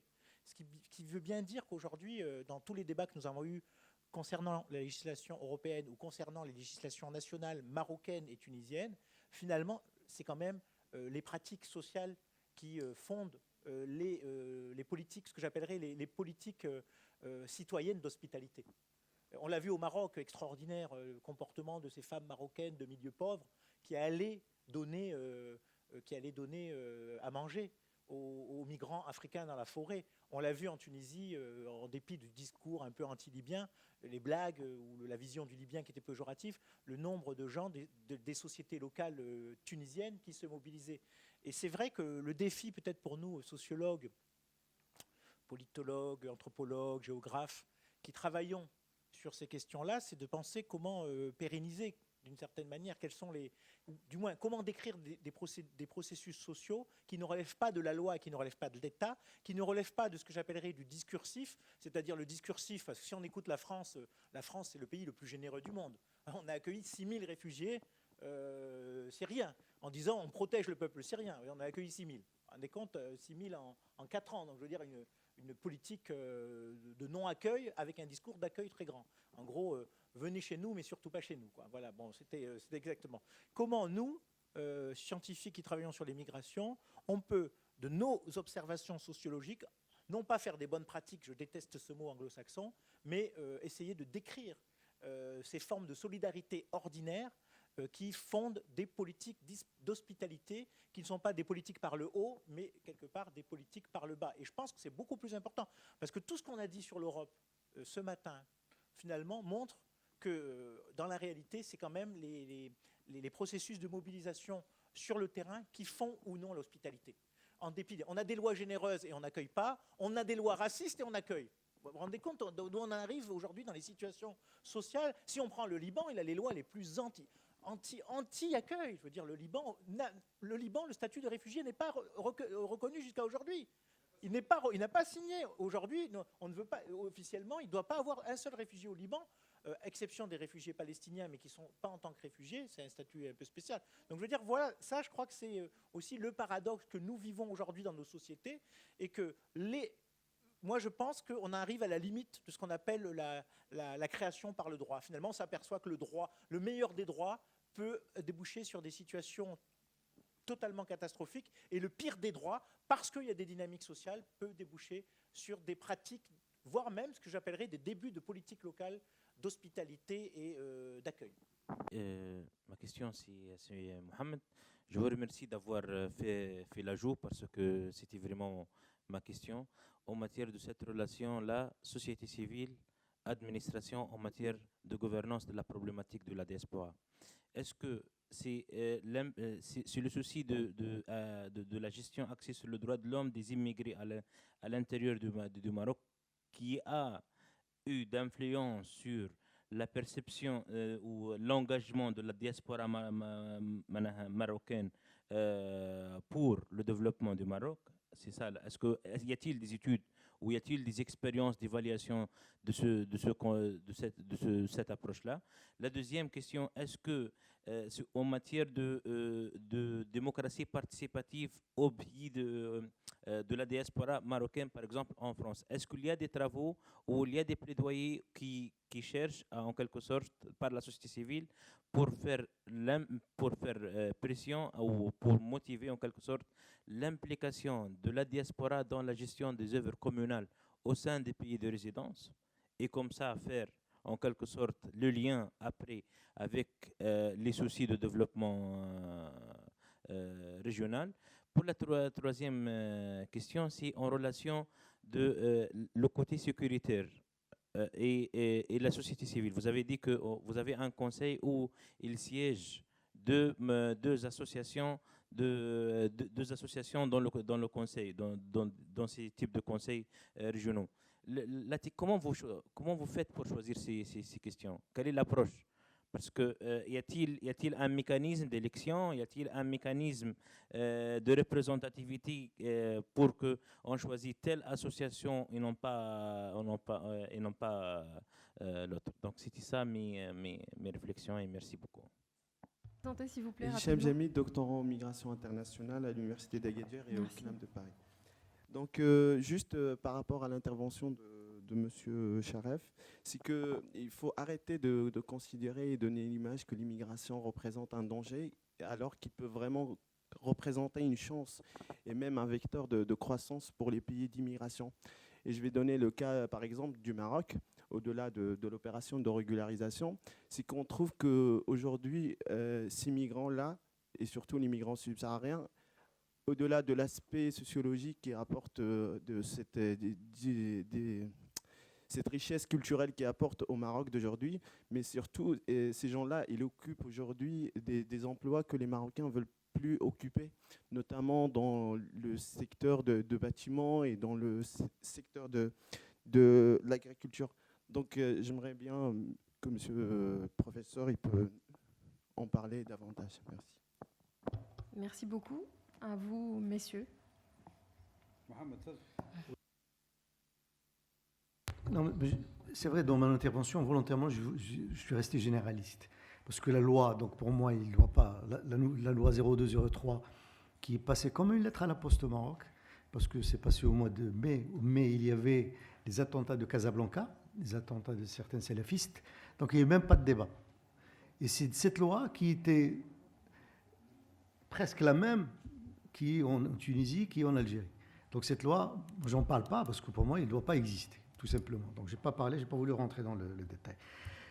Maintenant, donc, la nouvelle loi, et j'espère, et c'est pour ça que, en même temps, je profite pour répondre à la jeune fille qui est sortie, qui était là. Si j'ai bien saisi, ça répond. Non, non, celle qui était en face, qui parlait de la droit. C'est pas le droit à la différence, il a parlé de droit de la différence culturelle. C'est-à-dire, si j'ai bien saisi, hein, c'est-à-dire le droit d'avoir plusieurs femmes, comme on peut faire ici. C'est ça ce qu'il avait dit, non? Mais, oui, mais c'est pour ça que moi, dans mon intervention, j'ai insisté, je l'ai dit plusieurs fois, j'ai dit les droits de l'homme, il faut les accepter dans leur universalité et leur indivisibilité. Je l'ai dit plusieurs fois. Ça veut dire, moi, c'est pas parce que je suis... Mais il y a des pays qui ne demandent pas, d'autres, ils disent oui, c'est bien, mais est-ce qu'on peut l'aménager un petit peu, cette brèche? Dès qu'on ouvre des brèches, on s'engouffre, ça devient des couloirs. Je crois que non. C'est-à-dire, si on croit à certaines choses, si on est convaincu, bon, on est donc en 2015, enfin moi, bon, en tout cas, je le dis, oh, je suis musulman, mais je ne crois pas avoir plusieurs cas de femmes. C'est impossible, c'est inimaginable pour moi et pour les femmes en question. Donc non, mais je parle pour moi. Non, mais c'est une réalité, Vincent. C'est une réalité, mais ça me paraît un petit peu, il faut agir, il faut se battre contre... pour moi. Donc, à la limite, si en plus on dit oui, mais c'est la différence culturelle, donc on accepte que vous ayez 4 femmes. Non, je crois qu'il faut agir, il faut militer pour qu'on n'ait pas justement 4 femmes. Pour qu'on puisse avoir un couple... Oui, Vincent.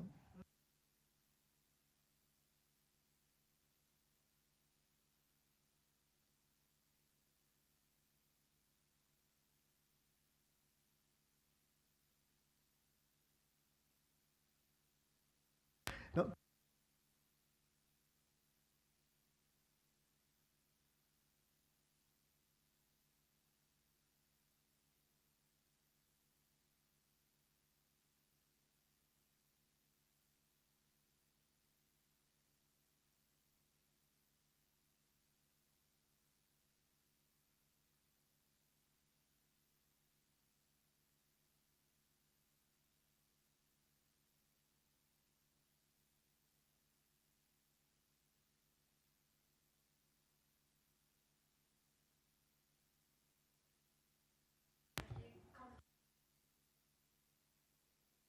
Oui, mais...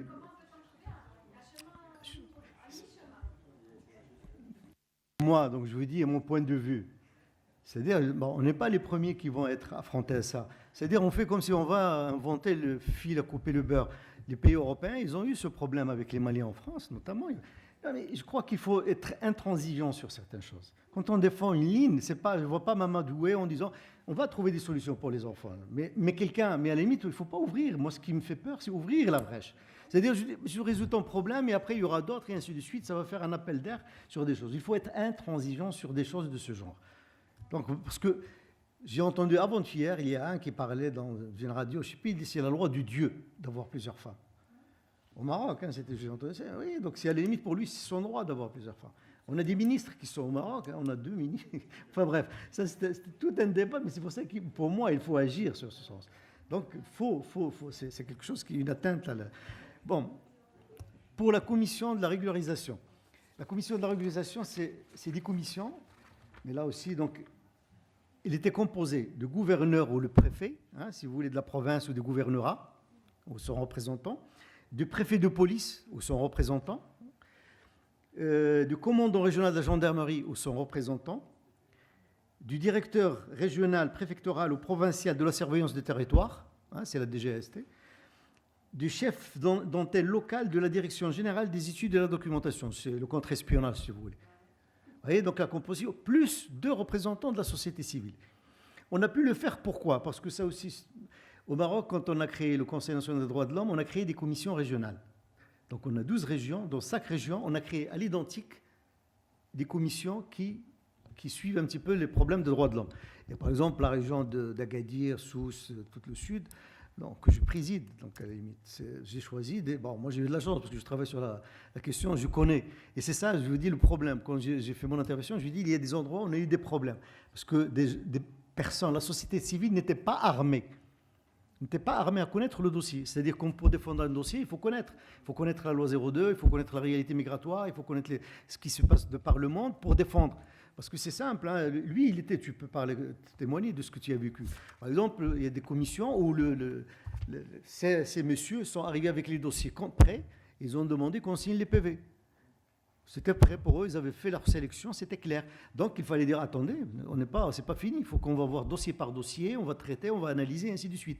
Mais là, il y a d'autres régions, par exemple du bureau, où vous avez deux personnes de la société civile c'est la première rencontre avec, vous avez ces beaux mondes, tous de la sécurité, donc ils n'osaient pas. Donc, vous voyez, donc ça aussi, c'est pour ça que, pour moi, c'est un exercice formateur pour la société civile. Là, peut-être, ce qu'il faut faire aussi, c'est qu'il aurait peut-être les prochains bureaux, il faut qu'il y ait des représentants des immigrés eux-mêmes, hein, dans le futur, pour qu'ils défendent eux-mêmes leur réalité. Et ça doit venir, mais ça c'est un combat aussi. Donc, voilà.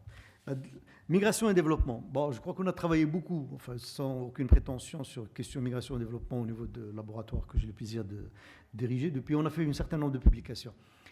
C'est une thématique qui est très importante, surtout dans la région de Sousse. Vous avez parlé de soucis, donc les soucis, ce sont les soucis, pas les soucis de Soussa, mais de Sousse, de la région d'Agadir, on les appelle les soucis aussi.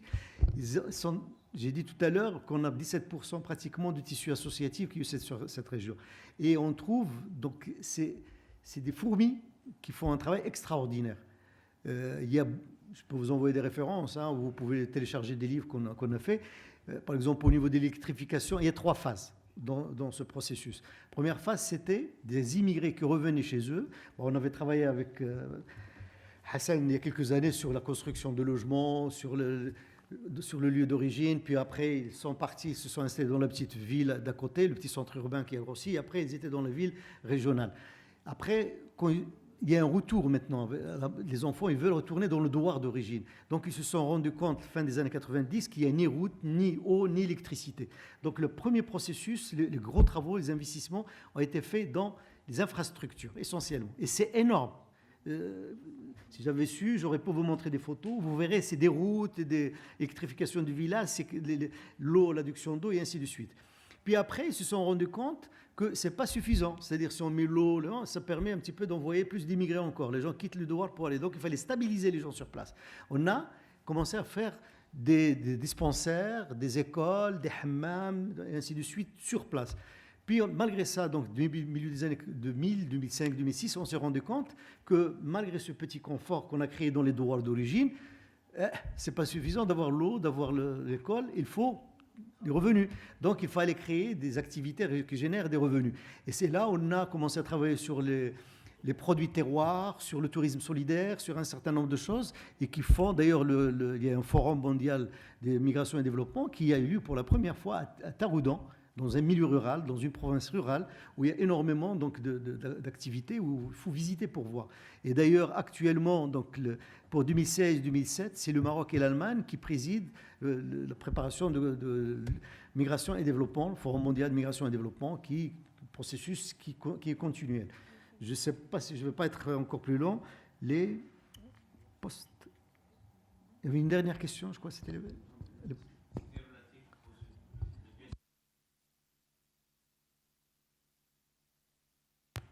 Oui, ça, je crois que c'est un problème. Ça, c'est un problème parce qu'il y a le débat actuellement, est-ce que les immigrés peuvent, droit de vote, être présents? Oui, ils peuvent voter, mais bon, c'est compliqué, il faut qu'ils votent par procuration, il faut qu'ils soient installés. Il y a un combat qui est en cours, parce que ceux qui sont contre, ils disent que c'est difficile d'organiser les élections au niveau international. La représentativité ne peut pas être vraiment démocratique, ou ils disent parfois, donc quand on a une double nationalité, ça peut créer des confusions. Je ne sais pas, moi, ministres qui sont marocains, qui votent ici ou là-bas, et qui est ministre en Belgique ou en France ou aux Pays-Bas. Bon, il y a un débat, mais normalement, c'est en cours pour qu'ils aient le droit de vote. Il y a eu une première expérience, comme ça s'est passé en Tunisie, de représentants et 6 parlementaires qui étaient au Parlement, mais ça, le résultat dans les années 80, 90, ça n'a pas été une réussite. Et depuis, bon. Au niveau des communes, justement, c'est là la chose à éviter. Quand on est un acteur associatif et quand on veut se présenter dans la commune, c'est une connerie, c'est une bêtise à ne pas faire. Parce que souvent, on brouille les cartes et ça ne marche pas. C'est rare ceux qui ont réussi à passer. Toutes les études que nous avons menées dans la région, ça n'a pas marché parce que le regard de la population a changé sur la personne. Parce que déjà, quand il vient la première fois, il y a une méfiance. On dit, il vient là pour faire la route, est-ce qu'il prépare les élections? voyez, donc il ne faut pas se présenter, il ne faut pas mettre les deux, il faut séparer les engagements politiques et l'engagement sociétal. Et je ne veux pas le plus. Merci beaucoup, Monsieur Boubacar, assez rapidement parce qu'on devient vraiment limité par le temps. Je vais essayer je vais être rapide. Merci. Alors, des questions fermées, des réponses fermées. Alors, Hanan posait la question des rescapés de la mer. C'est surtout du côté de Sfax et du sud. Alors, le problème, c'est que la Tunisie est impliquée, malgré elle, en quelque sorte, dans l'accueil de ces personnes interceptées ou sauvées en mer, sans qu'il y ait aucune législation, justement, ou de procédure d'identification, d'assistance, de traitement juridique, justement, de ces personnes. Et donc là, c'est vraiment les pratiques administratives qui dominent, sans aucune ni moyens engagés pour bien accueillir, ni justement pour identifier les réfugiés par rapport, par exemple, aux migrants économiques.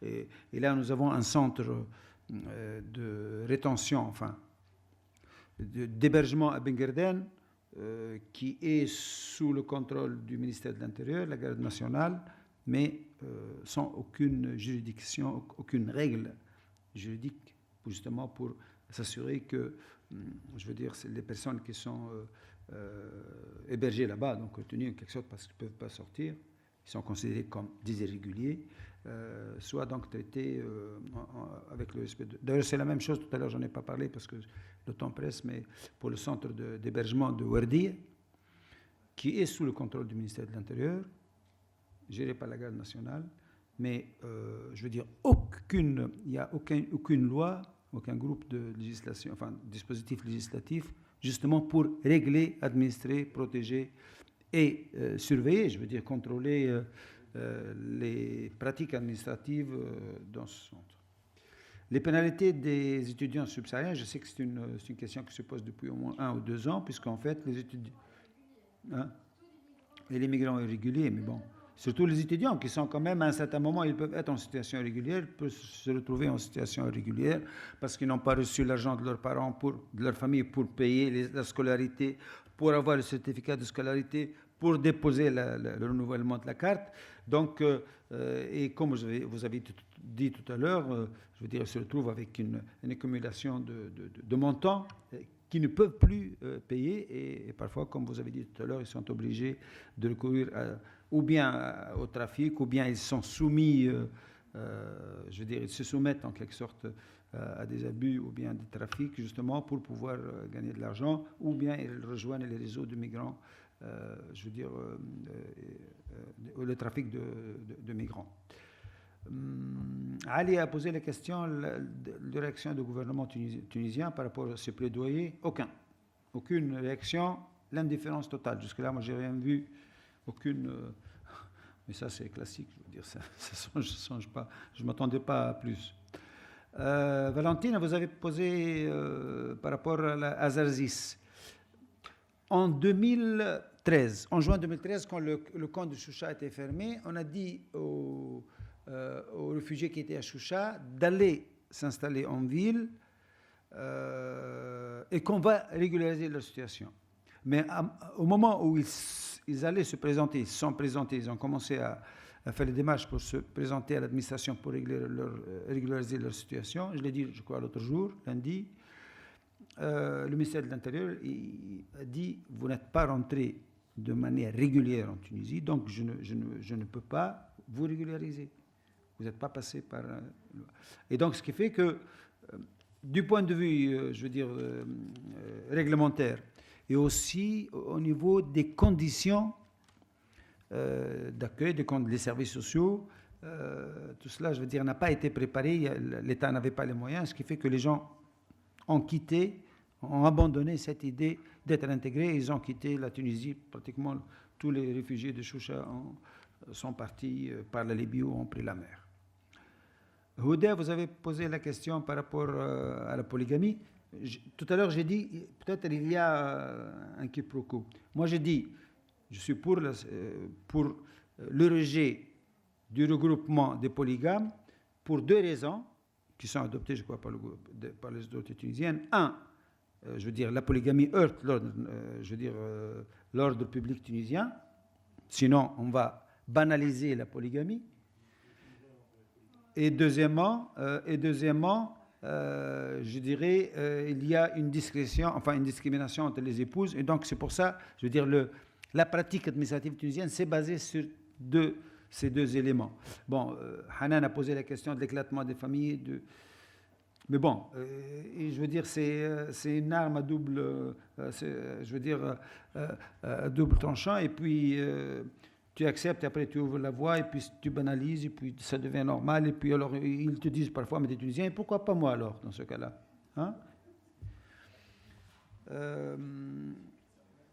Vincent, tu as posé la question des pratiques, des traditions d'accueil sociétal, des pratiques d'accueil communautaire, et que la réforme du droit peut se faire par le bas, par la pression. Bon, je veux dire, en Tunisie aussi, en 2011, on a vu ça. Mais on a vu, par exemple, il y a eu l'accueil des travailleurs étrangers qui ont fui la Libye. Et après, à un certain moment, les gens de Ben Guerdine, qui accueillaient ces travailleurs et ces réfugiés, barraient la route. C'était les sit-ins à l'époque, ça marchait bien. Mais quand les réfugiés des Soudanais ont barré la route parce qu'on ne leur apportait pas, ils ne pouvaient pas partir, et ils ont barré la route avec la Libye, ils ont été agressés, et il y a même eu des morts par les gens de Ben Guerdine qui les accueillaient. Donc, oui, ça veut rien dire. Aussi, par rapport, je veux dire, tu as parlé, par exemple, de la manière dont les commerçants ont accepté, intégrer les jeunes Syriens. Bon, quand même, parce que ça leur coûte beaucoup moins cher. Et, bien sûr, c'est une question d'argent. Donc, je veux dire, cette prétendue, générosité est basée sur l'exploitation des enfants et l'exploitation des mineurs. Et donc, je veux dire, on ne peut pas considérer ça comme, une pratique sociale. C'est une pratique sociale, en quelque sorte, qui est intéressée. Voilà. Merci beaucoup pour votre attention.